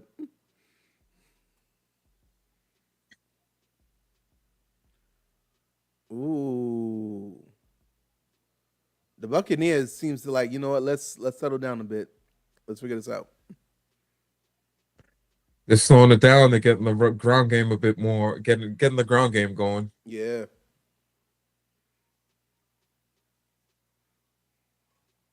Yeah, you could see how that works, because you know what? Typically, if you're down, the defense is thinking you're going to come out and try to pass your way into getting you got back into the game. You got to run the ball to keep the defense honest. Buffalo, you hear that? You got to throw the ball to keep the defense honest. I'm not even rooting for Buffalo. I'm really rooting for Keon Coleman. I like Keon Coleman. From when he was getting drafted to everything that's happened. And even now, like, they're asking him questions like, do you think you need the ball more? I hate when offensive coordinators do not throw the ball to receivers and the media wants to ask the receiver, do you think you need the ball thrown more to you? There's not a thing the receiver can say that does not get him in trouble. He's like, I just do what I got to do, and when I'm open, the ball find me. Do you feel like you're open? I'll just do what I got to do, and I believe in Josh Allen to get me the ball when the time is right. Do you think Josh Allen needs to get you the ball? I'll just keep doing what I'm doing earlier this year. And, when Josh sees a lot of things, and maybe, there could be people who are in better positions than I am. And, maybe I could learn to run routes better or something. Okay, so, stop asking the receiver these questions. If it's up to the receiver, they'll throw him the ball every drop back. Listen, I play 2K. I play my player. I want the ball handed off to me every time I'm up the court. I bring the ball to the court. So every time the ball snaps, you're pressing, hey. I don't care if you're the point guard. Give me the ball. I'm bringing it up the court. And I'm bringing it up nice and slow. Not even trying to push a fast break or nothing. Listen, everyone wants the ball all the time. Everyone wants to be the hero of their own story. If the gameplay is not calling for him to get the ball, stop asking the receiver that question. Ask the quarterback and ask the offensive coordinator. Don't ask the receiver because you know the receiver wants the ball. What game got that reaction? Baltimore Ravens Don't tell me and another Vikings. turnover. Potentially. Price was returning the ball for the Vikings. He spun into his own man. Who was that? The running He fumbled cornerback looks again? like he got the ball. He got hit. He fumbled it. Again? And the ball came out. The Ravens might have gotten this one. Yo, that'll be 2 kickoffs in a row. Yo, listen, I'd be like, oh, no. go to the Okay. locker Nope. room. They recovered it. They recovered Okay, it doesn't matter. Price, good. go to the locker room. You're done. You're done for the day. Was it? We'll figure out if we're not cutting you. We're gonna take a look at the contract and we'll figure out if we can cut you for free. We'll even pay you out. Honestly, just get out. now I'm not sure if they weren't just showing the highlights from his earlier fumble. Jeez, man. JJ McCarthy, 10 for 17, 134 yards, and 2 interceptions. Yeah, I got him in fantasy. He's not helping my case. Well, Sam Darnold would have really helped out this year, wouldn't he? No, I'm saying he would have helped him, wouldn't he? You know, that's the question. You let him. He would have helped him had a good record. But like I said last week, kiss abuela, huh? Coffee. Oh, Coffee Max, cup. you're back. What's good, my guy? He was like, it's not like Kincaid's getting like 12. That's true. The tight ends aren't even getting 12 targets a game. They're not really throwing the ball much. I believe there was one time there was a option on DraftKings that was like, well, which one will be higher? Josh Allen's pass attempts or the score? Or the points the Bills score? That's Like that is such a that's an interesting. if I'm a quarterback, I'm offended. Like, you know, winning is listen, I like to win. Winning is important. Okay? Like, but I still wanna ball. Sheesh, man. Baker Mayfield throwing darts. Hold on, you might be ahead of me.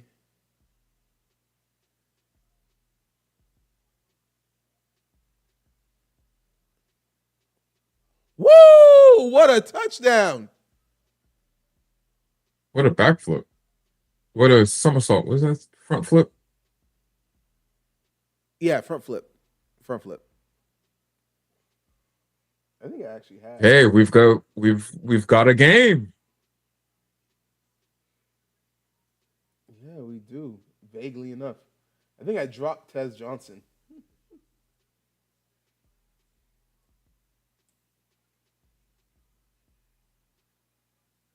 Did you draft him or was he a free agent pickup? He was a free agent pickup. I did not draft him. Oh, okay. Yeah, no.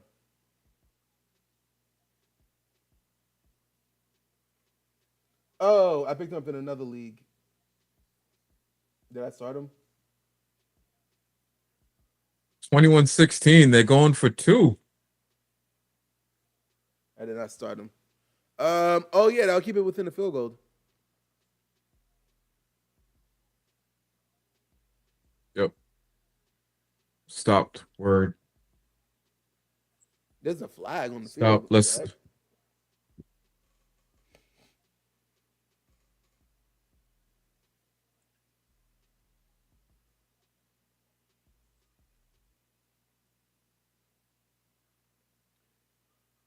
All right, let's see what Chicago's doing real quick on stats. I want to go into the Colts. I want to give the Colts kudos for going all in getting Sauce Gardner. Okay. They went all in. I understand why. My only issue is I don't know if Daniel Jones is going to get them there. I think they were fooled with the beginning of the Daniel Jones start of the season. What they need is last week, what he did against the Steelers was bad. And again, I got issues with my Steelers getting 6 turnovers and only winning by like a touchdown. Although there was like 2 garbage time scores, so it was really like a 14-point game. So that's neither here nor there. You can't get 6 turnovers and only score like 27. That's my issue. Do you know that statistically speaking, the Indianapolis Colts this season are so far better than any other NFL team? They're putting up numbers that's comparable to the greatest show on turf, the undefeated, the Brady. Yes, and the great. Yes, that is nuts to me. That's nuts to me. Very. But the thing is, that makes it even crazier, though, is the fact that it's really because of Jonathan Taylor. But Jonathan Taylor is able to have he's able to have the season that he has because they now have a capable quarterback in the backfield, a functional, capable quarterback at the helm of the team, which Daniel Jones isn't the greatest, but he can get the ball out, and he's taking that pressure off of the team from having the box loaded all the time. But here's the issue, though. Like, do you still trust Daniel Jones? Even after everything you've seen this year, before last week, would you have trusted Daniel Jones to be leading your quarterback to a Super Bowl when they were 7-1? I would trust him to get us to the playoffs where on a week-to-week basis, anything could happen and they could potentially go on the right run to win the Super Bowl. Really?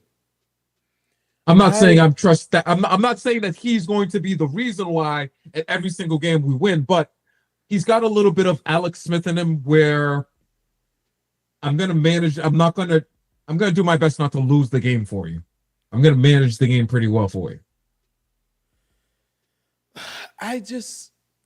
So then you like the move of getting Sauce Gardner, mortgaging their future. Nothing is guaranteed. You might as well try. I like them beefing up their defense. I do. Now, the problem I have with that is after the trade, I'm minding my business. I'm scrolling through X. And then I sat there and watched a 5-minute video. 5-minute video. Someone put together a Sauce Gardner getting cooked all season long.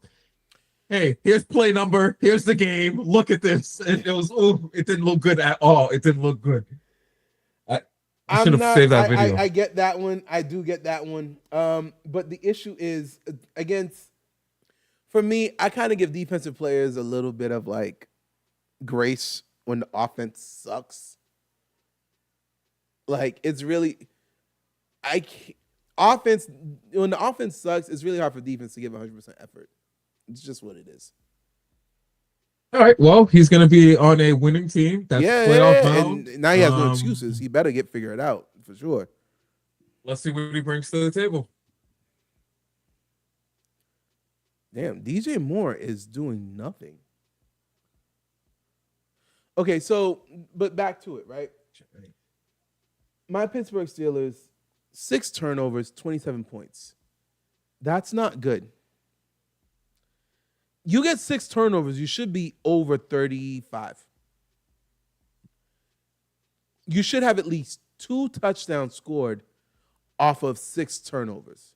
2 touchdowns. You should at least score 17 points off of 6 turnovers. Minimum. 2 touchdowns and a field goal. Turnovers, so that's 2 touchdowns and a field goal. Yes. That's minimum. Let me think. So you're looking for 50% conversion rate on their turnovers? Yeah. I want to know where that stacks up to the rest of the league. I can't figure out how many points they got off of turnovers. It doesn't show me that. But that's just part of where I'm at. You know what I mean? Hold on. When do my Steelers play? Oh, Bills score. They play tonight. Okay, I forgot. I was like, wait, the Steelers ain't play yet. Did they play at 4? I forgot the Sunday night game. Oh, speak of the devil, Keon Cole. What's he do? Oh, did he just get the touchdown ball? from Josh Allen? Yes, he did. Yo, I like Keon Coleman. I really am rooting for this kid. I believe he's better than what people are giving him credit for because I just think the offense don't know how to use wide receivers. Oh, I started him today. He's got 13 points so far. That's what's up. So the Steelers should have had at least 17 points off of turnovers. And considering that you should at least score 14 points offensively, no.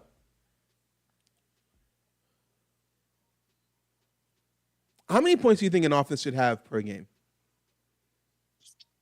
Not today's NFL to win? Just straight. Is saying that your offense should score 20 points a game ask for too much? No, 21 to 24 is kind of where I land. It's an offensive-based league. So, off of 6 turnovers, then I'm saying that you should have scored at least 37 points.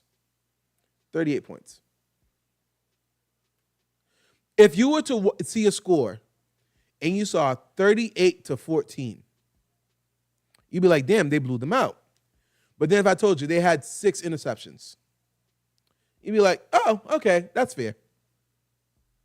Fair to say? Yeah, that's fair to say. There's now you got to get into the details of, okay, they're forcing the turnovers, where the turnovers being forced. Exactly. If you stop the what's the position when they're in the red zone and you got a fumble, got it right then and there, and you didn't score off of that one, okay, cool. That's not a problem. I'm not too stressed about that. You know what I mean? You took points off the board, and now you're gonna punt it back to them, and now they got to remarch down the field to get the points. That's cool. But I doubt all 6 of your turnovers were in the red zone. Yeah.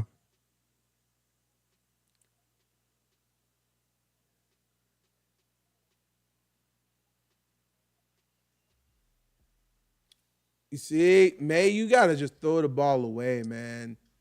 Yeah. I don't like how that hit looked.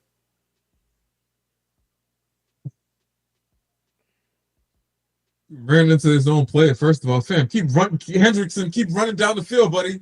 You could have got that first down if you didn't stop.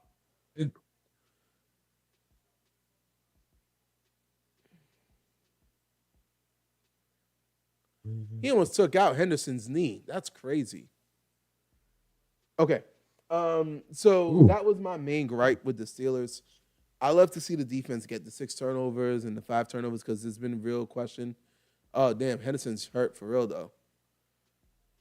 I like to see the Steelers getting turnovers on defense, but I just really hate that when the defense is getting turnovers, the offense isn't showing up.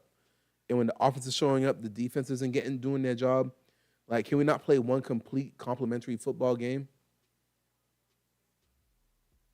Yeah, that's an ugly injury. Damn. Drake May, that's because you didn't just throw the ball away. You want to try to run up the field, and you got your own man's taken out. Jesus. Turnover on downs. All right. 4th and 5, the Patriots go for it and go. And on the other side of it, Daniel Jones, and I watched the game this morning. Did you watch the game this morning? Most of it. Not all of it. Daniel Jones did not look too good. He started off really hot. That pass to Alex Pierce was good and everything. And then the Falcons just started getting to him. And I didn't think the Falcons had a chance. They did nothing on 3rd down. Usually you can tell who wins the game. You look at 3rd down conversions. None of them did anything on 3rd down. Both of them were bad on 3rd. The Falcons were 0 for maybe the Falcons just looked worse to me on 3rd down, but it just no, he didn't look too good. But he didn't look too good today. But the most important thing is they fought back. They came away with the win. Thanks to Jonathan Taylor. Yeah. So now there was a report that came out this morning that the Colts were looking into giving a long-term deal to Daniel Jones. If the Colts make it to the playoffs, let's say the Colts lose to the Jaguars, don't win the division, and they're a wild card team and they lose in the wild card round. Are you giving Daniel Jones that extension? 35 million a year. We talked about this before. Right now, his market rate is 49 to 50. No, that's fine. I'm gonna offer him 35 to maybe 40, 3 years, 40 for three times 120. So 3 years, about 120. I'll fully guarantee about 100 of that. Again, I think we had this conversation on stream, and I have to find the clip. But I said you cannot be a GM and let a quarterback walk without a backup, and Anthony Richardson is not your backup choice anymore. I would not feel comfortable giving Daniel Jones $50 or $50+ million right now, just because that's what the going rate is. This is where he's got to be realistic. He is being realistic. That's what the market is asking for him right now. Is he playing like a $50 million a year quarterback? Well, thankfully, is Kyler Murray playing like a $50 million? He's playing better than Kyler Murray. He's playing better than Tua. He's playing better than Trevor Lawrence. So you want to start naming $50 million quarterbacks a year? I'm telling you, he's playing better than them. Listen, as much as I don't want to give him the money, I can say he's clearly playing better than Trevor Lawrence and Tua.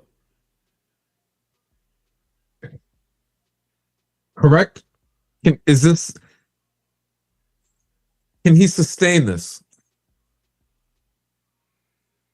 Because that's what you're paying for. You would be paying for. He has to be realistic as well.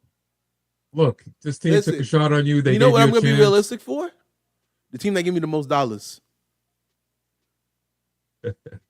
Listen, you're offering me 40, and my agent's telling me that there's teams out there that will pay me 52.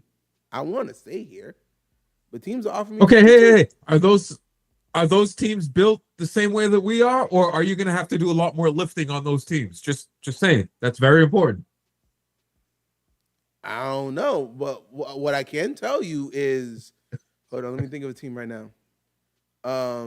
The Raiders are offering me $52 million a year. They got Brock Bowers, they got Ashton Genty. Actually, that would be interesting fit for him. Well, what do they don't have any wide receivers that are proven yet. They've got some young wide receivers on the team. Deontay Thornton, Beach. Besh. Number 8. Besh. Yeah, they're a young team. And I don't know that Daniel Jones is the leader that can take a young team and get the most out of them.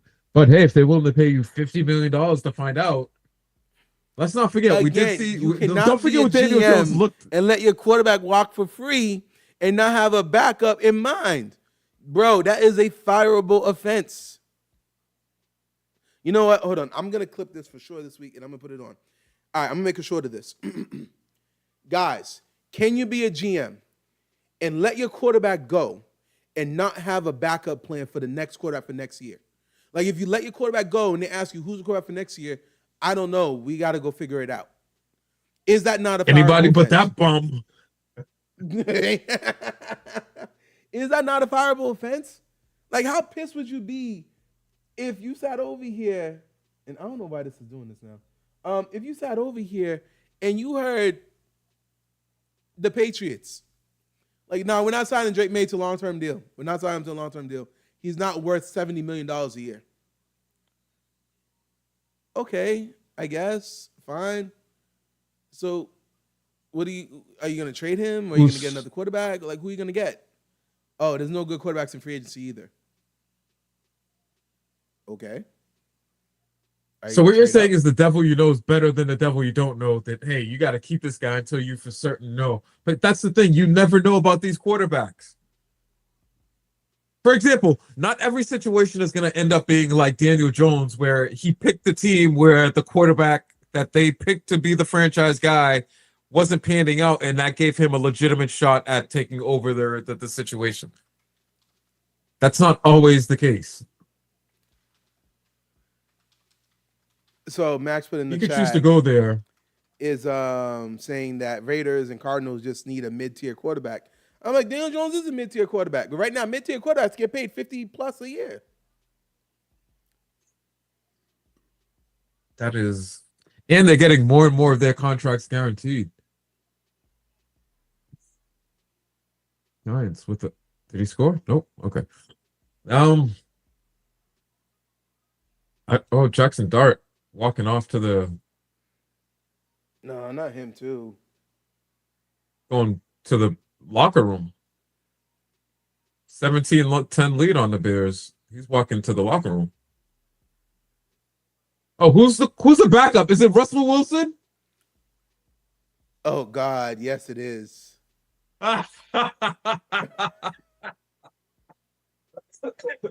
Oh God, it is.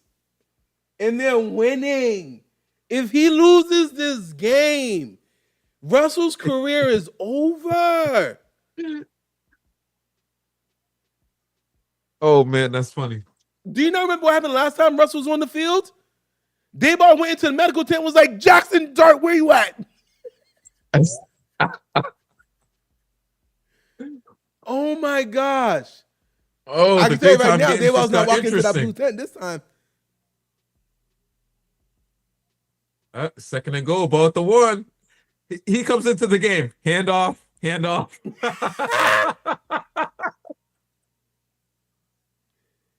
Yo. Oh, let's see if they go for a third handoff in a row. Oh my gosh. I don't even know what to say to that. Uh-oh. Oh, there's a flag. Oh! No one's covering Orton. Who's the flag on? I saw two flags. Oh, offensive interference. Pass interference on the offense. It's coming back. Oh, the Saints might win today. Honestly, offensive pass interference on a wide receiver who did not get the ball thrown to him should not be thrown. Fam, when he runs a pick like that, it should 100% be thrown. What? No, that play right there, that's a flag. Listen, when you run those rub routes and those pick routes, you gotta sell it. You can't just actually you can't blow your shoulder in and you were staring at the quarterback. Nah. You got like, oh no, I'm staring at the quarterback. I didn't even see him there. Third and goal, Russ is stopped. Oh my God, they didn't even Russ, come on, man. They did handoff. And I'm guessing quarterback sneak. Oh, Jesus, man. Is that Brees Hall? Yo, Russ is done. Russ is cooked. I think the Giants ruined his career. Dayball's lack of belief in him really might have just ended everything, and that could have been for that boy. Excuse me, hold on. Dayball's lack of belief in Russ? Yes. Listen, Russ came on the field for 2 plays, and the coach went to the medical tent and was like, Jackson Dart, where are you? You good, right? Here's some smelling salts. Get back in there. And then now this time again, he's like, I'm not going to go in the blue tent, but hand the ball off. Hand off. Hand off. We don't even want you even throwing the ball. Come on, man. Well, let's be serious for a second. They weren't in a position where his rainbow ball was necessary at all. They were in the red zone, and he doesn't necessarily have the biggest arm. So you know you don't need a big arm when you're at the 1 yard line. Hand off, QB sneak. Hey, kicker, let's go get us 3 points, please. Yo. And again, now hopefully Jackson Dart comes back. All right. I mean, very intrigued with this whole Bears offense right now. I'm feeling justified. Are they in Chicago playing this way? Yeah. They're at home. They're probably getting booed. Back to the drawing board. They're probably getting booed.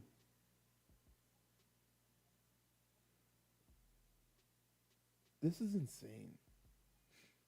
And then Baltimore getting bailed out by that freaking kickoff fumble done helped them win this game. Oh! What? You see what happens when you build an offense entirely on the quarterback and you like to put him in positions to run and you get creative and you fumble the ball in the fourth quarter when you're trying to make a comeback. Josh Allen. No way. He fumbled. 3 turnovers today for the Bills. Yo, if I'm a Miami's player, right? If I'm just a player, I'm like, hold up, we beat the Bills. We beat who did Miami beat? They beat 3 good teams. If I'm like, we beat not the Jets. We beat they beat the Falcons, and they're about to beat the Buff. All right, we're about to beat Buffalo.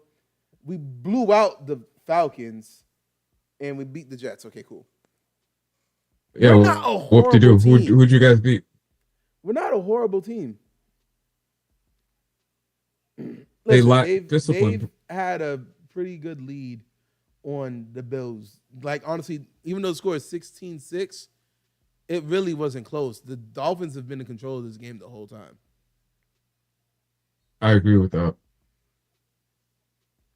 And if you would you have bet $100 today that the Dolphins would beat the Bills? That the Dolphins would have beat the Bills.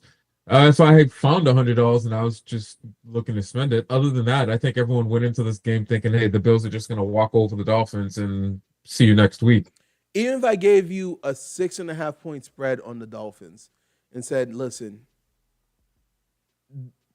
I $100 on the Dolphins to at least keep it within 7 or win. I wouldn't have. I don't know. I wouldn't have taken that just because. I mean, the Dolphins have been a mess all year long, and the Bills can't beat them. AFC's wide open this year, everybody. AFC is wide open. Yo, I am honestly really annoyed with some of these teams and some of their productions right now. And because it's wide open, that's why a team like the Indianapolis Colts, hey, we understand that we may not, we have an idea of what we have in Daniel Jones. Let's try to go all in. Yeah, but it's just like. He reached. No, he didn't get it. Oh, wow. Mac Hollins is balling for the Patriots right now. Past couple of weeks, he's been really coming on.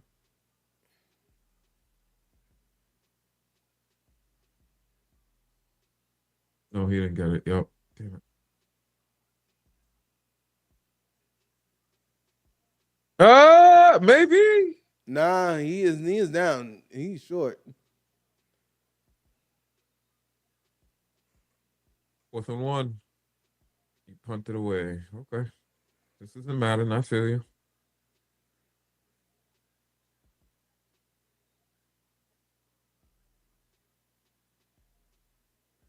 The problem is Baker Mayfield is just the type of quarterback that'll go down here now and score a touchdown. Yeah.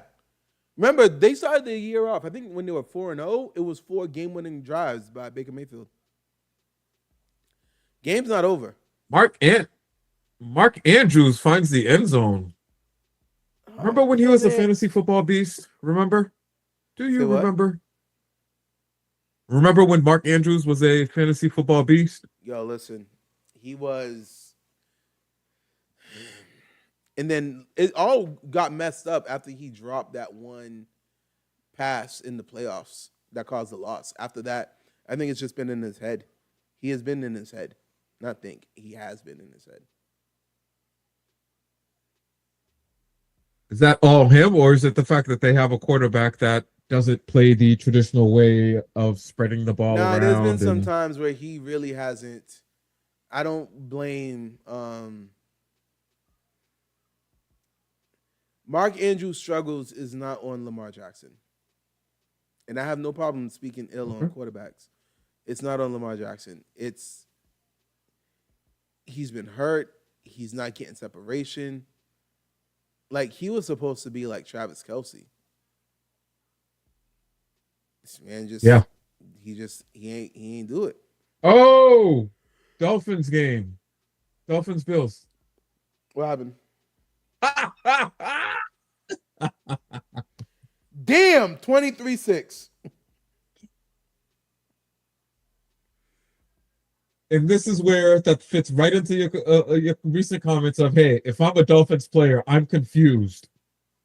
I'm confused how week in and week out we've got this Dr. Jekyll and Mr. Hyde type team of we'll blow one team out and come out and look horrible. We'll blow another team out and come out and look.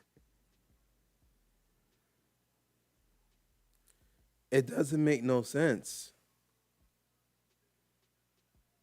And then right now, I really need the Bears to get it together and start giving the ball to Roma Dunze.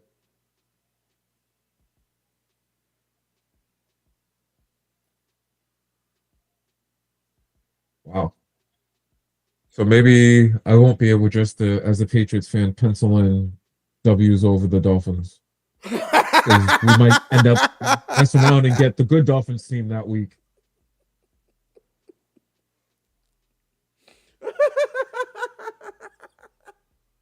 Yo, that was a good one. I like that. I like that a lot. That was good. And honestly, ready? They're playing the Pats last game of the year. Honestly, you have a 2-game lead for the division. Oh, wait, actually, no, there's no guarantee. Because if you lose this game, then it's still a 1-game lead for the division. Listen, Christian Gonzalez has mostly been getting cooked today. Yeah.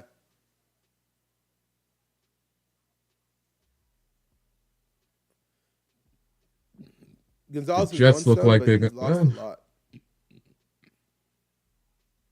7. Oh, wait a minute. Maybe it's not as bad as it looks. 7 targets, 2 receptions for Buka. 7 targets, 2 receptions. Oh, so no, they were moving him around though. With him guarding him. Yes, when guns up. Because I'm like, he has more than 2 catches. Yeah, because at halftime they were showing how he had 66 yards. He had quite a bit of yards. 3rd and 9. Let's go, Pats defense. I need Buka to get more stats. Come on, guys.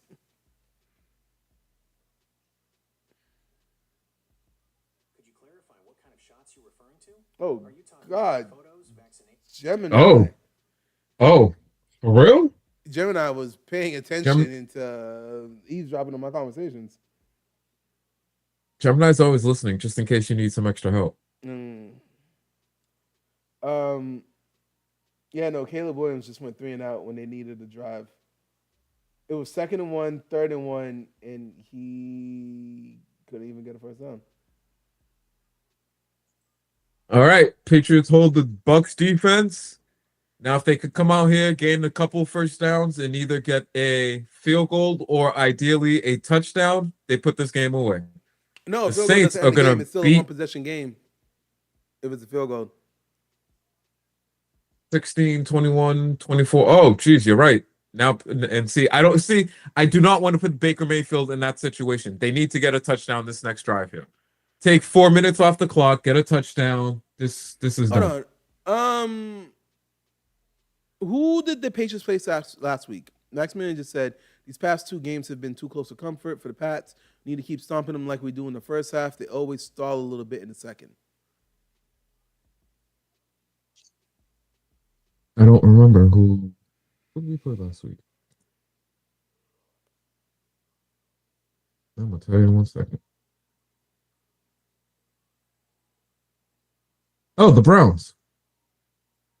Yeah, but that was okay. I'm so sorry, it the was Falcons. stalling, The but Falcons. that The was just Falcons. because No. It was the Falcons. I'm sorry. the Falcons. The Falcons. Oh, 24, yeah, no, that 23. game Yeah. that was a really close game. Hey, Max. Then in that case, I'll say it's good for them to have these little struggles. You can't always be stomping everybody out. Sometimes it's good to learn how to win a grinded out game. You know what I mean? Yep. And technically, this may be one of the best teams you faced all year. Is the Bucs the best team they faced all year? I would say It's either that or the Buffalo Bills. We're getting blown out by Miami right now. Yeah, but the Bills are getting smacked around by the Miami Dolphins right now. So therefore, the Buccaneers are the best team you faced all year. I would say so. I would say the Bucks and the Bills. Damn it. Can you really listen? We have to update our profiles of every single one of these teams after every single week. I don't know that I feel super confident that about the Bills' ability anymore. You know, it's one of those things where if you don't win within your window, it's just hey, maybe they get it done this year. Just like Lamar Jackson, we're running out of leeway here to say, hey, how great he is if he doesn't eventually get the job done. We've made every excuse for you. Hey, Preach. Hey, it's the truth. It's the truth. Some of these quarterbacks. Yo, and honestly, right now, I'm telling you right now, they're going to be talking about how it's second and 14, and you take a pass instead of running the ball to run the clock down. Matt Collins. Oh, did you get the third down conversion? 3rd and 14. Dang, the first right, thing so go what? You're ahead of me big time. Hold on. Oh, you know what? I just realized I watched it on Red Zone because the play's about to happen. Now I was like, oh shit, did I miss it?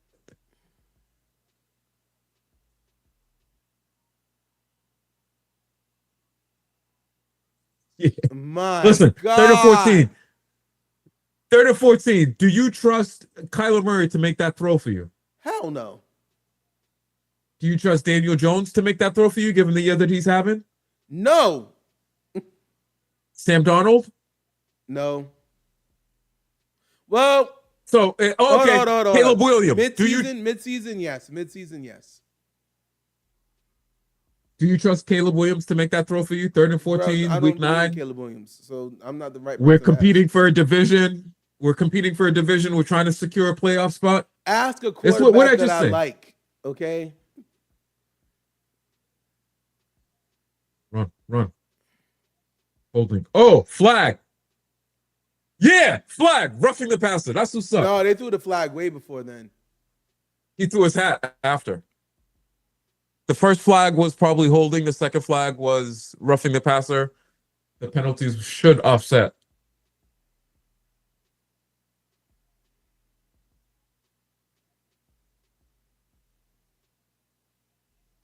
Uh-huh.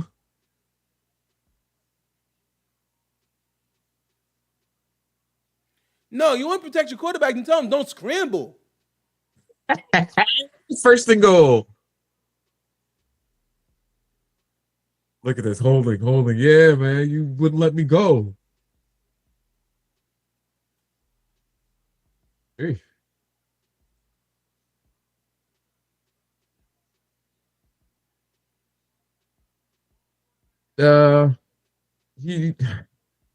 We wouldn't say anything if it was a wide receiver. You didn't see the holding? That was holding. They didn't show the replay of the holding. I thought it was an offensive line holding. No, it was defensive player holding. Wouldn't let Austin Hooper or. Oh yeah, no, that was Austin Hooper. Good. Yeah, and no, it wasn't roughing the passer because he was still in bounds. But he was being tackled and clearly going out of bounds. No. He was, clearly going out of bounds, but you never know. He might have started reaching out for some yards. No, don't reach out. There is no flag there.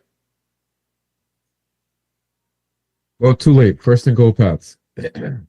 Well, the holding was the right call. I can't be mad at the holding call. 23-6. The Buffalo Bills put 6 points up against the Miami Dolphins. What is going on? And you want me to take you serious as a Super Bowl contender? Man. Yes. For example, the only reason people aren't losing their minds about the Kansas City Chiefs is because they have Patrick Mahomes. Yes. That's the only reason. If they had any other quarterback in the league right now, Bruce Arians would be being looked at as, okay, what are you doing? What's the plan here, buddy? How are we moving forward? But they have Patrick Mahomes, and with with Timothy, you can get away with having an average season because all it takes is for you to get hot at the right time in the postseason, or just as the season goes on. Agreed. But he earned that. He earned that respect. You don't just get it. Absolutely. Okay, they stop him one more time. Let me ask you this: would you go for it on 4th and goal this time, or would you kick the field goal? No, take the field goal. Make him go down the field, get a touchdown and 2-point conversion. Yes. Now, the problem is, ready, Baker Mayfield is exactly the type of quarterback. What? 4 minutes? I need to go down the field score? Oh, let's go, guys. Come on. Let's show them how, he's that type of quarterback. All right, so just as I'm giving an update on scores, division games are always tough, yes, but it doesn't matter. It doesn't matter. Hold on. I need to see what you're doing. Oh! Oh! Don't even get the 3 points. Don't even get the 3 points. Oh, that's crazy. Oh, that's crazy. I thought he was throwing the ball away. Okay, let me throw the ball away so that way we can live to get the 3 point. Oh my goodness. He did what Josh Allen did. Threw an interception in the end zone. Come on, fam. He got way too cute with that pass. You see? And this is why I don't see them doing more than 1, maybe 2 wins in the playoffs, because you're going to have a quarterback that tries to do cute things like that. I mean, come on. He had 2 players on him. Yo, talk your truth. Division games are always tough, but the Dolphins are exempt from that, okay? It's tough for everyone else except Dolphins. Dolphins are who the Dolphins are. Just damn. All right, this Patriots Buccaneers game just got hella interesting. Might be the best game of the daytime game. Well, the Colts game. Have the Patriots done any game-winning drives this season? Let's see. Hold on. I'm about to take a look at their scores. The Falcons Raiders, might be the they won by 7. Falcons. So I don't know how that one went. Dolphins won by 6. So they've had close games. I just don't know if they've had any game-winning drives where they had to walk-off touchdown type games. They beat the Bills by 3. They beat the Saints by 6. They have a few one-possession games. And then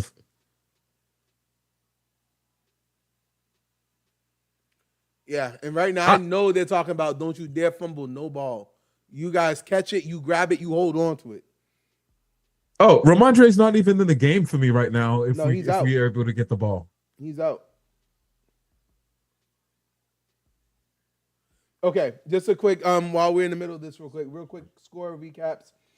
6 minutes left. The Giants are up on the Bears by 20-10. Dolphins beating the Bills 23-6. 4 minutes left in the fourth quarter. Vikings losing to the Ravens 27-13. 7 minutes left in that game. Jets beating the Browns 27-17. 4 minutes left in that game. Patriots beating the Bucks 21-16 with 4 minutes left. We got 17-7. Panthers losing to the Saints. 2 minutes left. That game is done. 29-18. Jaguars beating the Texans. Fourth quarter just started. And that's it for the first half of games today. All right, now let's take a look at this. 2nd and 9. Buccaneers have the ball. 3-6, 3:15 and counting. See, I'm telling you. Drops back. Catches K-Dot and in stride. About a 20-yard catch right there. Up to the, what's that, midfield? The 45-yard line. Just about midfield. Just about midfield. The 48-yard line. They're still on their side of the field though. So we'll see how that goes. No score updates worth mentioning. The Saints are happy right now. They're about to be 2-8. All right. 48-yard line. You gotta get your wins where you can get them. 2.5 minutes. Oh my! Oh, he bounces to the outside. He's going to get out of bounds. Stop the clock, too.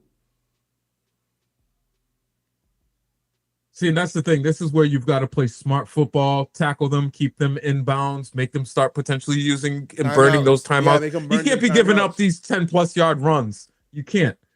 Make the tackle. Don't Gonzalez, make the tackle. Don't go for the punch out.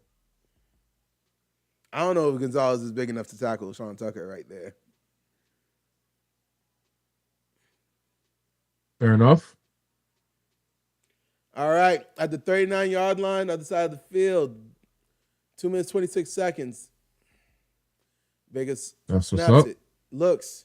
Passes. Oh, just out the reach of number 19. Is that Tez Johnson, number 19? Right through his hands. Yep. He could have caught those. And with the sticky gloves that these wide receivers allegedly using. It bounced right off his head. He didn't even go through his hands. That should have been a catch. Baker might not go back to him for the rest of the game. I need you to catch those. Hey, the Browns just made it a little bit interesting against the Jets and kicked the field goal. The score's now 20-27. Oh. I don't care about either of those teams. Justin Fields have definitely ruined it for me. Hey, he's one of the players that came coming into the season Yo. that we were both high on. And I need to Jackson. actually let's take a look real quick at Justin Fields' stats. oh, Oh my God. I just look at Justin Fields' stats. It hurts. You ready for this? 68, 21 for 23 6 for for 68 11. yards. 6 for 11. 54 yards, 1 touchdown, 1 interception. He's done. Yeah, look, we said it. He's either going to play himself into, hey, I could potentially be the quarterback here, or backup. And unfortunately, he hasn't accomplished either one of those goals for the year. He's done. Wait, wasn't Garrett Wilson? Garrett Wilson got no catches. That's crazy. Yeah, no, Full not wide about receiver. to be. He is out of a job. Can you bench him after a win? Who? Justin Garrett Fields. Wilson? Oh, no, because at this point, I'm certain any team worth their salt and weight, what they're doing right now is the Jets know they're not going to the playoffs. So you have to start prepping for next year. The best thing you could do for that is not be winning games. They've already started the fire sale. They got rid of Gardner. They got rid of the defensive tackle, Williams. Oh, wait. The Bears just got a touchdown. Oh, absolutely. Yeah, you missed the play. What's his face? Caleb Williams Yeah, scrambled. pass to Roma Doomsday for 2 yards. The stats don't lie. What did we realize? When they're down, his numbers look better. You know why? Because he's just freestyling it. Hey, call this play. If your first read's not there, take off with your legs, make something happen. That's what he just did. Now they're down by 3 with 4 minutes left. No, they didn't trade Garrett Wilson. They said they're going to keep Garrett Wilson for the to the team. He's part of their future. So they said Breece Hall is going to be a free agent. They're going to let him walk. Garrett Wilson, they're not letting him walk. He's with them long term because they plan on getting a quarterback. Time out. And you're going to need a wide receiver. They're going to let Breece Hall walk. They didn't think of trading him during the trade deadline here and getting whatever they could for him. Okay, so here, and I would say this is actually pretty smart. Do you believe Breece Hall is good?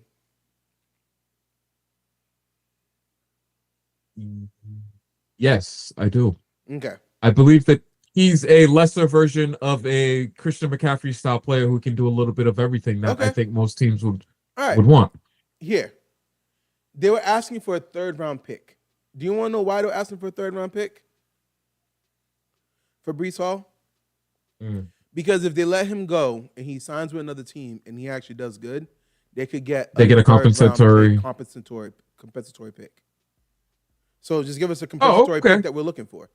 Oh, you don't want to give it to us? We're not going to trade him for a 4th because then we don't get a comp pick. We're going to get a 3rd if he walks.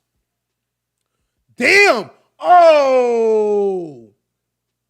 First off, Baker, you sacrificed K. Dalton to the gods right there. You try to get him killed.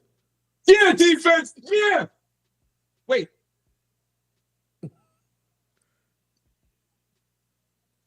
All right, you're ahead of me, and you might be ahead of our viewers. So stop ruining it. My fault. I'm watching it. It popped up. It keeps showing up on Red Zone, and Red Zone's ahead, not the regular game. All right, I'm gonna watch this again because I might have missed something. I think a flag was just thrown. I doubt it, based off your reaction. Oh my God! Oh!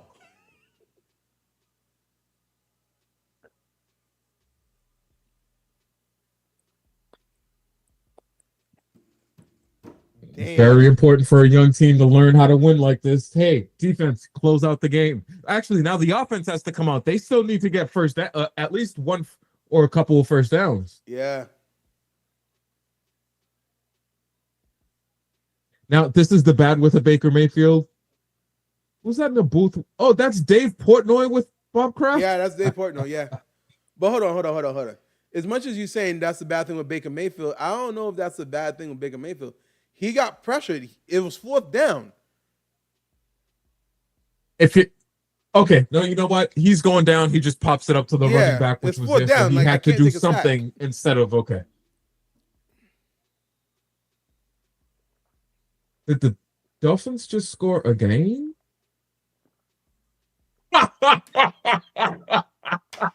If the Patriots fumble right now, this would be hilarious. You need to watch your mouth, you Steelers fan. The Dolphins just scored again. You're kidding me. Yo, Buffalo. I know y'all probably gave up, but damn. Okay, I'm about to move to the Bears game real quick. Because the last 3 minutes of that. 3 minutes left.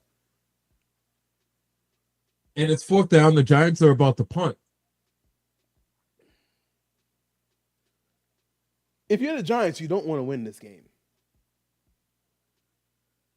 What?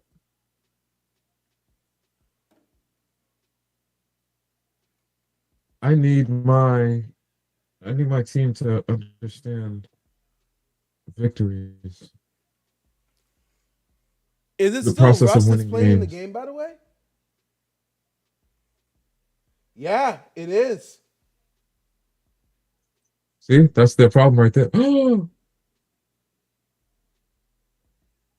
Oh, Hendrickson just. Hold on.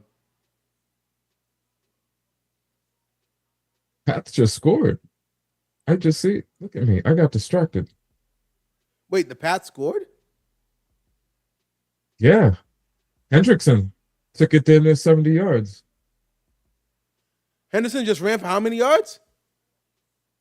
He just took it for about 60, 70 maybe. Oh, damn. All right, yeah, game over. Well, who is it? It's the Giants the Bears. muffed the punt. There's also one other thing that I've noticed about Caleb Williams in his 2-minute offense drill towards the end of the game. He doesn't understand the concept of run out of bounds, save our timeouts. In both games, these past 2 games that he's had, he scrambled towards the sideline and cuts back in field with like 10 seconds left where the team's like, great, we got to call a timeout because you don't want to go out of bounds. So I want to see if he still hasn't learned from that yet. Hey, are the Giants playing on Fox? Yeah.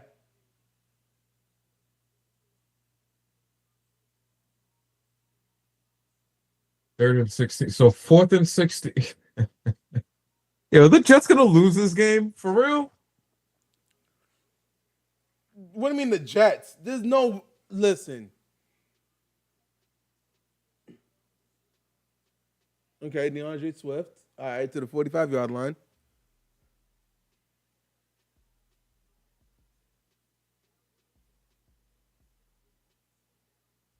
Uh-oh. I get the sense that the Patriots aren't too happy that Hendricks he scored that touchdown. He should have probably gone down. Why wouldn't you be happy about that? Let's see. 2-score game, minute and a half left, 2 timeouts for the team. No, like there's no drawback. You try to kill the clock so that the other team doesn't even have a chance to get into the game. You remove the Vernon, possession from them. You got to call that timeout now. Oh no, you don't need to call timeout. 2-minute warning. The Bears are about to win this game. Oh, the Vikings just scored. What an amazing touchdown catch. Who is that? The Vikings scored? Yeah.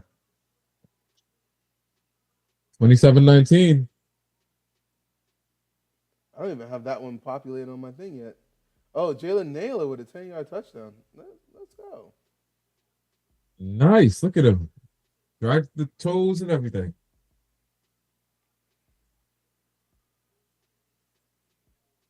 Do you think if the Bucks are fully healthy, the outcome is still the way that it is, 28-16? No. Because Mike I think- Evans would have caught one of those passes. Okay, I agree. And they still don't even have their starting running back yet. Bucky Irving is still gone. Listen, you can only play the teams that are on your schedule, Yes, agreed. and No doubt about it. what's Egbuka finishing with for the day? I feel like every time I look up, Ibuka has right now 6 catches for 115 yards and a touchdown. yeah, when Gonzalez on him, he was targeted 7 times with 2 catches, but he was giving everybody else that work.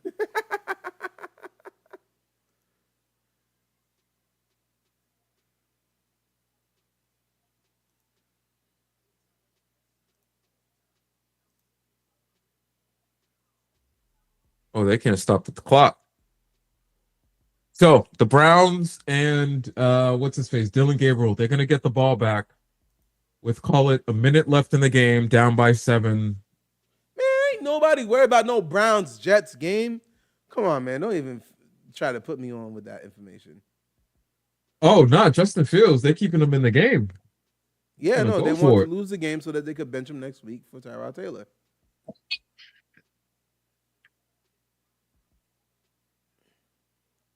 Trevion Henderson really balled out today.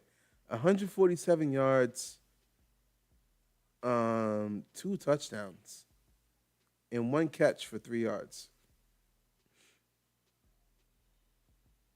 Types of games that you want to see from your young running back who could be a big piece of this team moving forward.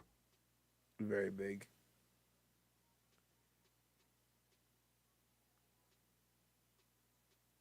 Is he? Oh, he's out with a concussion. Hopefully now Jackson Dart can stop running like he's concussion proof.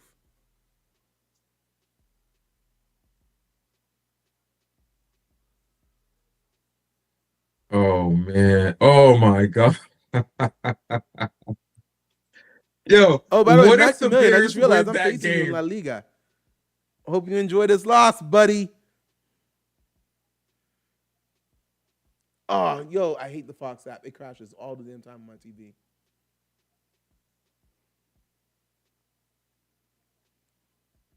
Hope you enjoy that loss, buddy, old pal.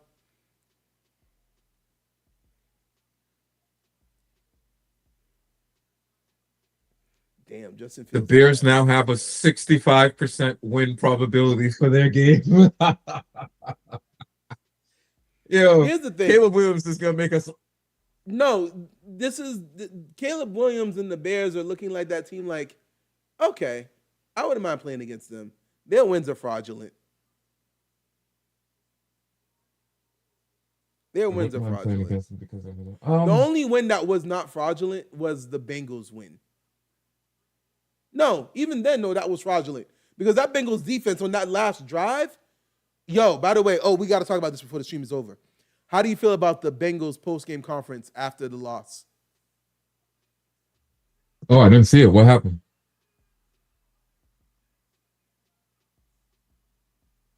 Caleb just rushed it in for the touchdown.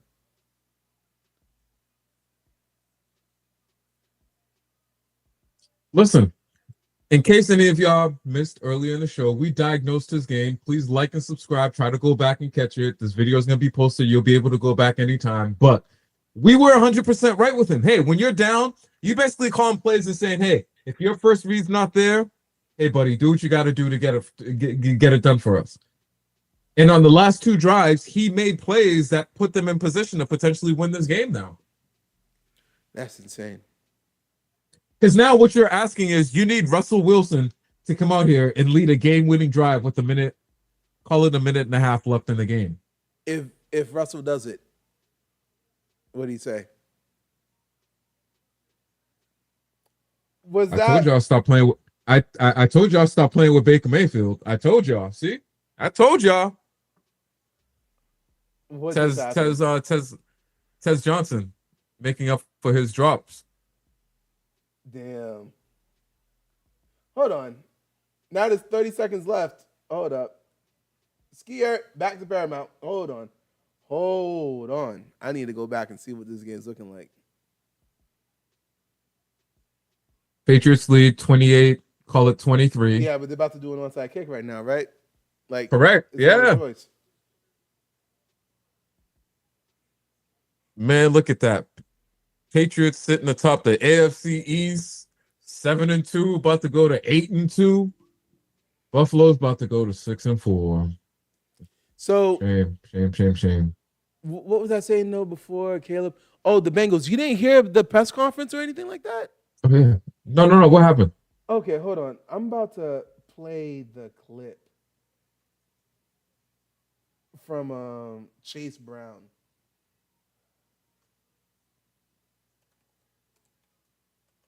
Chase Brown, who's their either number 3 or The running 4 back. wide He's the receiver running back. behind. Oh, okay. So- There you go. Okay. Do you know how they lost the game? Did you see how they lost the game at least? They I don't remember were who they even. they were blowing out the Bengals, and when they were blowing them out, the Bengals scored 2 touchdowns in 9 seconds. They got a touchdown, onside kicked, got the onside kick, got a touchdown.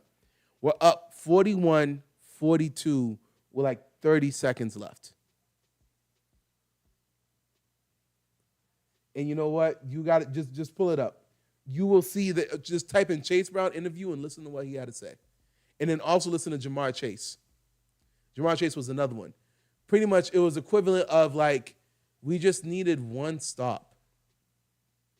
We put 42 on the board. Can you not just get one stop? He's not wrong. They're paying three players on the offense about 70% of the cap. Some astronomical number of the team salary cap. Yeah, this is why you can't go to offense heavy. You got to try to balance it out. You need players that can come up with plays for you when you need them. To think that they put up 42 now, the other thing is, hey, Joe Flacco is putting up numbers with the Cincinnati Bengals, okay? 42, 38, Damn. 33. Yo, hold on. Did you see the onside kick? Did you see the onside kick? Oh, he got, yeah, Pop Douglas got leveled. They were like, you don't want to catch this one, dog. Oh, you won't catch it? Bet. Let's see if you fumble it. Pop. Pop Douglas got popped.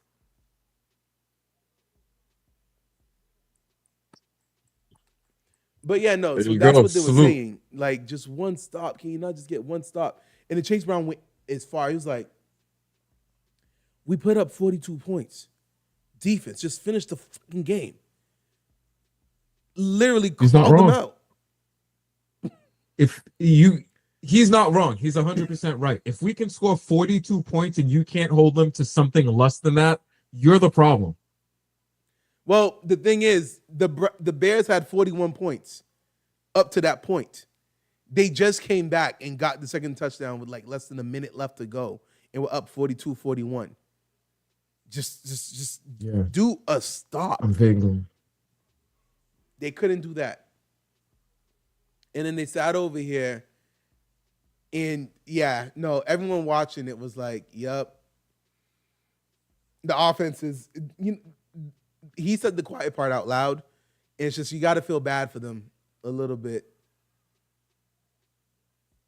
CJ Stroud's out with a concussion, right? Yeah, CJ Stroud, yeah, he got concussed. Yo, Russell Wilson's coming out here and looks like trash. But honestly, that drop on Wandale is on. That's not his fault. That's not his fault. That's not his fault. But one would think for somebody who was looked at as and I don't know if he is or isn't at this point, but who's looked at as a future Hall of Hall of Famer, you Famer. could come out and you come out and shut the door on the game. You should be able to come out and get a couple of first downs or put the team in field goal position. Now 4th and 10, they've got to go for it. Here comes the pressure. Wait, And there whoa, goes- whoa. When did the Texans get back in this game? What? The Texans, when did they get back in the game?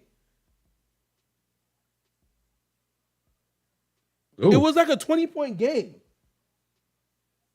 Is Trevor Lawrence hurt? No, Trevor Lawrence was up. It was like 29 something. Wait a minute. And So then the Texans came back. CJ Stroud goes down with a concussion. They make a comeback. Bro, you were down 20 points at the start of the quarter. I didn't think they scored like 17 points this quarter. That's interesting.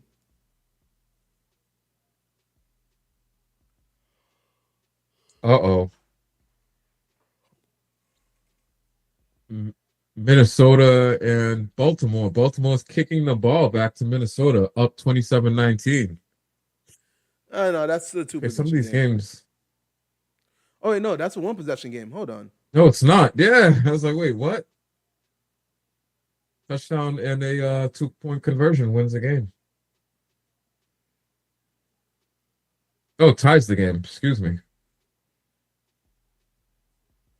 All right, JJ McCarthy, get that touchdown then.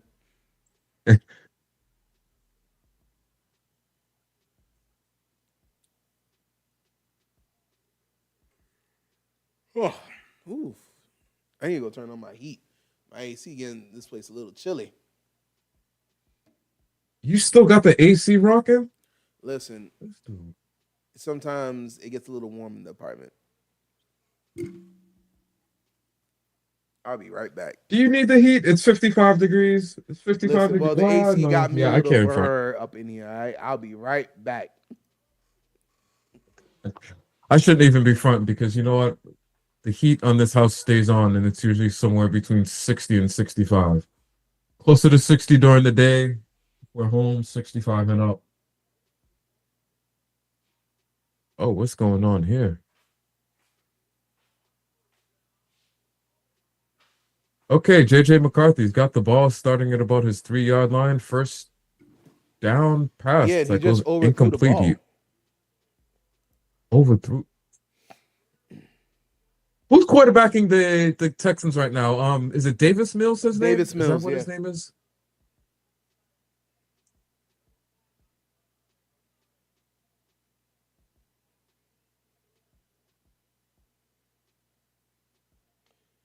Jacksonville, you need to win this game if you want to continue your division hopes.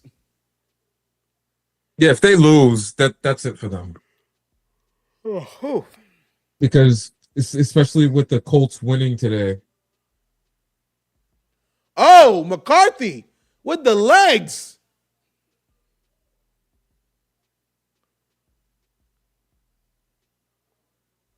Get up and spike the ball. Get up and spike the ball. Go. Spike the ball. What are they doing? Nah, they're not spiking it. They're going with a regular play. Why? You just got the first down. Okay, there's a minute 15 left. I thought there was less time.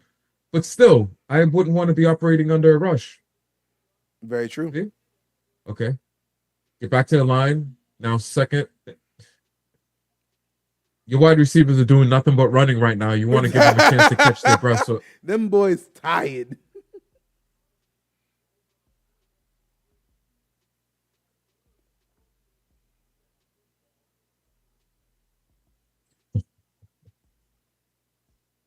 yeah, they should have listened to me. Spike the ball. Get everyone to the line. Okay, huddle hold up. on. Max said that poor Russell, he's just another Justin Fields. He's done. He is done, but he's not another Justin Fields. Justin Fields would pray for the peak that Russell Wilson had. But I feel like that's the question I ask right now. Is Justin Fields still a Hall of Famer? Excuse me? Is Russell Wilson still Hall of Russell Wilson, Famer, you sorry, mean? Russell Wilson. Is he still Hall of Oh, Fame? I was like, oh, Justin Not Fields. first ballot. He's definitely not a first ballot. He lost first ballot. He really damaged his overall career based on what's been happening over the past couple. He's hurt his chances based on what's been happening over the past couple of years. Very much From so. what he looks like in New York to how things ended up in Pittsburgh. Even his last few years in Seattle, you got to look at and say, okay, this is a different Russ than what we were seeing when he had the defense in a strong ground game. I think Tony Gonzalez was 100% right that it's the first time we may have seen somebody play themselves out of the Hall of Fame. Yeah.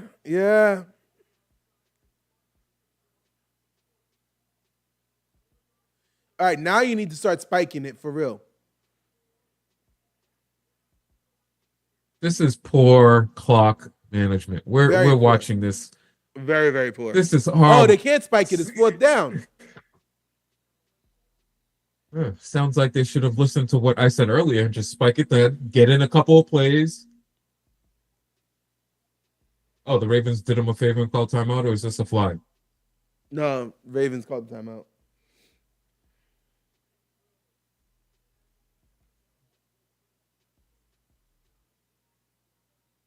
The Texans are really threatening to score. No, they really are. Like, I'm actually looking at that game on the side. It's something.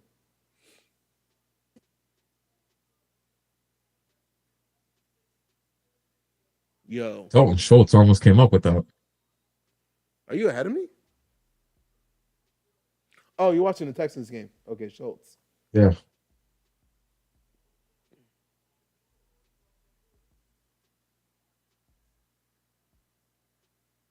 All right. You get it first down, you spike it immediately.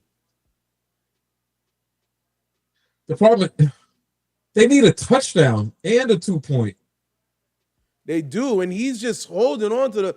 Oh! All right. What? Was nobody open whatsoever? Like, damn. Okay, throw the ball away. Let's get another play in here. It's fourth down. And try to get something. It was fourth down, yeah. Well, poor clock management led to that one. They should have spiked the ball after they got the first down after the long run by J.J. McCarthy. Maybe, yeah. Reorganize, give your wide receivers a chance to catch their breath, get a couple plays in that we can potentially work with moving forward. Just holding onto the ball, running around in circles, and yeah, no. And everybody was covered. They actually had everybody covered. everyone's covered. Get rid of the ball. Let's lift up. Oh, are they hoping for a roughing the passer on that one? Nah, there's no flag. Anyway, they lost the game. All right, let me take a look at this Texans game. That's the last real undecided game left. They need a touchdown as well because they're down 5. 29-24, a minute 53 left to go. They got a first down at the. They're just outside of the red zone. Like they're in field goal range, but they need a touchdown. Oh, flag. Defensive pass interference. Yeah. You can't do that. Who's that? Was that Travis Hunter? No, it's not. Is it? No, it is. he's on IR. Oh, Travis no, Hunter's on IR.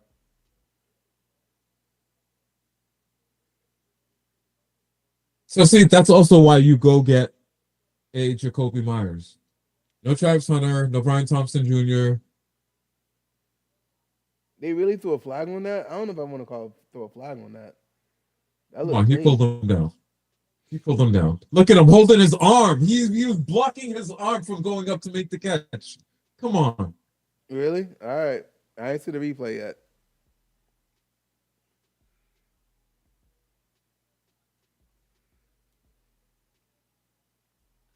All right. As this last game is wrapping up, anything you want to say to our viewers who watch this in the internet ether? Oh. Yeah, listen, check this out. It was a pretty decent Sunday. The Patriots won, so anytime they win, it's a good day for us here on Seent That. It's a Don't great forget day to for like us and if the Steelers subscribe win tonight against the Chargers. What chances did you give us? Well, just against the Chargers? Yeah. I'm not willing to bet against Tomlin and Aaron Rodgers. I like to think that Tomlin's going to have the team ready to play, but the Chargers and Herbert going into it all depends on which Justin Herbert that you get. If you get the ball of Herbert, you guys have no shot. You're welcome, Maximilian. Hopefully the yard work. You're about to wrap it up because I know you're up here in the Northeast somewhere. You're on the East Coast, so you definitely you're just getting ready before the winter freezes over and snows on it all the time.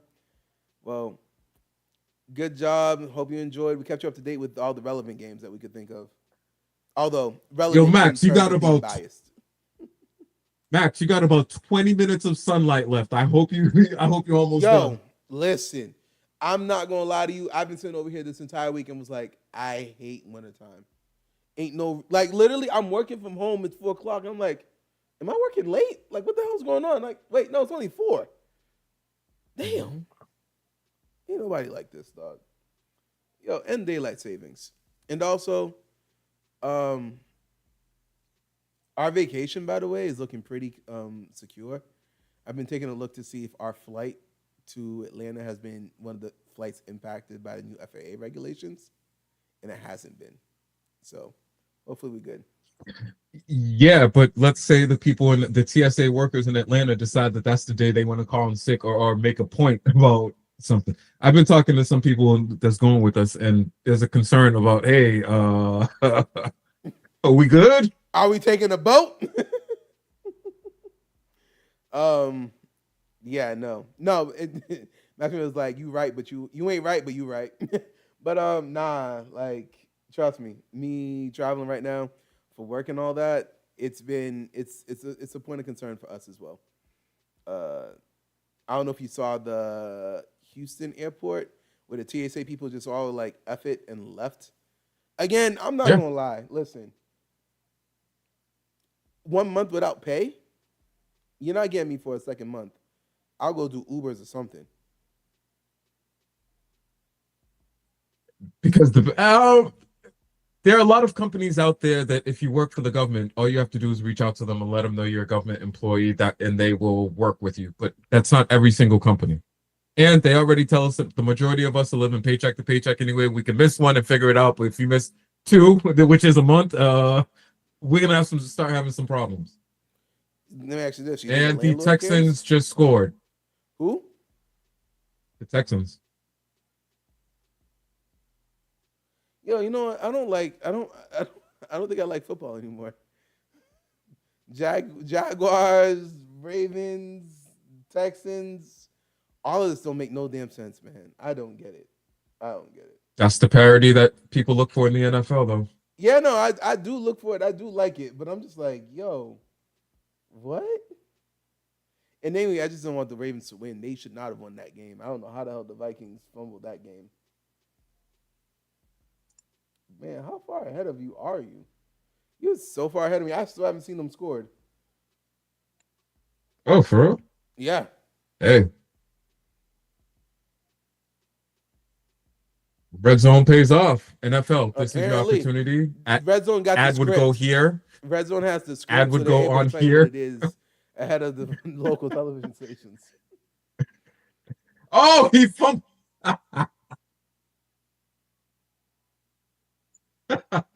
You see, now I don't even know what he's looking at. My fault. Hey, there's a reason you're not a starter, huh, buddy? Damn. They did score that touchdown. That's crazy work. All right. Well, we're about to wrap up the stream. If you want to watch the Texans Jaguars game, go ahead. Honestly, I don't care for either of those games. And we'll just wrap up the stream. I can go take a nap. I'm tired. These games have been so we got for you. Tune in next week. We're gonna pay attention to some of the. Hey, we didn't even get to Antonio Brown, but we'll get to him next week. Let's do some more homework. Figure out what exactly isn't going on. 3 minutes of fame. Let's give him his 3 minutes of fame. Vontaze Burfict. What the hell is wrong with that man? Brown's life. Okay, Vontaze Burfict hit to Antonio Brown done ruined that man's mental and ruined his life. Lock up Listen, Vontaze Burfict. This man lock literally him went up. from. If you were to ask people like 6 years ago, who in their prime would you want? Antonio Brown in his prime with Ben Roethlisberger for those years, 3 years, was something spectacular. He had a 6-year stretch where the fewest number of touchdowns he scored was 9. It's not Oakland. The fewest number of Vontaze catches. Burfict, Max. It's Vontaze Burfict. The fewest number of catches was like 102 or something. It was really unbelievable. This man was on a tear. He had. Listen, you want to talk about anyone who lost their gold jacket? He lost his gold jacket. He is not getting a gold jacket in any way, shape, or form. That I agree with. The Attempted NFL murder? can usually look past a lot, but No. That's not where it started. That's when it became public knowledge. The Steelers never let it get out. But attempted murder, though? And this man was chilling in Dubai thinking he could hide out or whatever. Listen, I was telling this to my mom. My mom always hates when I say stuff like this. But I always say this type of stuff. I'd be like, yo, I respect smart criminals. When, like, the people who robbed the Louvre and did it with, like, a crane in the middle of the day, I respect you. Too much Ocean 11. It wasn't no, like, you know, when people be doing, like, okay, prime example, actually, even better example. The people who stole a bunch of Jordans off of a train in Arizona that was doing it in transit. They hijacked the train, stole, like, at least $500,000 worth of Jordans, and left with it, right? Smart crime. You're in a place where there's minimal self-service. Because I don't know if you've ever been in Arizona in the desert areas. There are dead zones. It's dead. You have no reception. Minimal self-service, no cameras. You weren't caught. You got away with it. Genius. I'm like, that's brilliant. Like, I don't condone crimes, but if you're going to do it right. But you want to know how they got caught? Once they started posting on social media. Hey, yo, guess what we did? We came up. Yep. Started posting about it. Of course, that makes sense. Stupidest thing. Listen, smart crimes. He has CTE. It's called catch the energy, Max. That's what he calls it. He has catch the energy. Like, literally, CTE SPN. Vontaze Burfict ruined him, man. But yeah, like, attempted murder though, Antonio Brown. It's a shame. Yeah, it's a shame. He had the best stretch. Unfortunately, he couldn't keep and deal with his personal demons, which led to him having to leave the NFL pretty early. Brought the demons into the house. Okay. I agree, but what are you gonna do? It's a violent sport that these. Oh, out of bounds. What happened? The Jaguars might surprise us. If the Jaguars pull this off, Trevor Lawrence is coming back. People are gonna be talking about Trevor Lawrence tomorrow like crazy. No. So you pass interference offense. Yeah.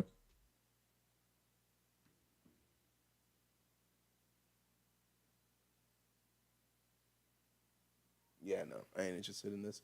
Anything else you want to bring up real quick before we wrap up this stream? No, that's all we got. Listen, tune in next week. Tell somebody to tell somebody. Like, subscribe, help us out. We'll be back next Sunday for another week of football fun, recaps, and whatever else we could think of. And I'm going to create a banner putting up our sub count. When we get to 100 subs, we're going to start doing some, like, cash prizes stuff. Like those cash games that you be seeing people do online. We'll be doing in downtown Boston. That'll be fun. All right. So help us get to 100 right now. We're on the road to 100. So obviously, the more subscribers, the better we could help up and do better. All right. And yeah, no, Antonio Brown did lose up. He's bankrupt right now. I don't know if you guys know that, but Antonio Brown's bankrupt right now. He owes people money. But bankrupt just means you're filing to protect what you do have. No.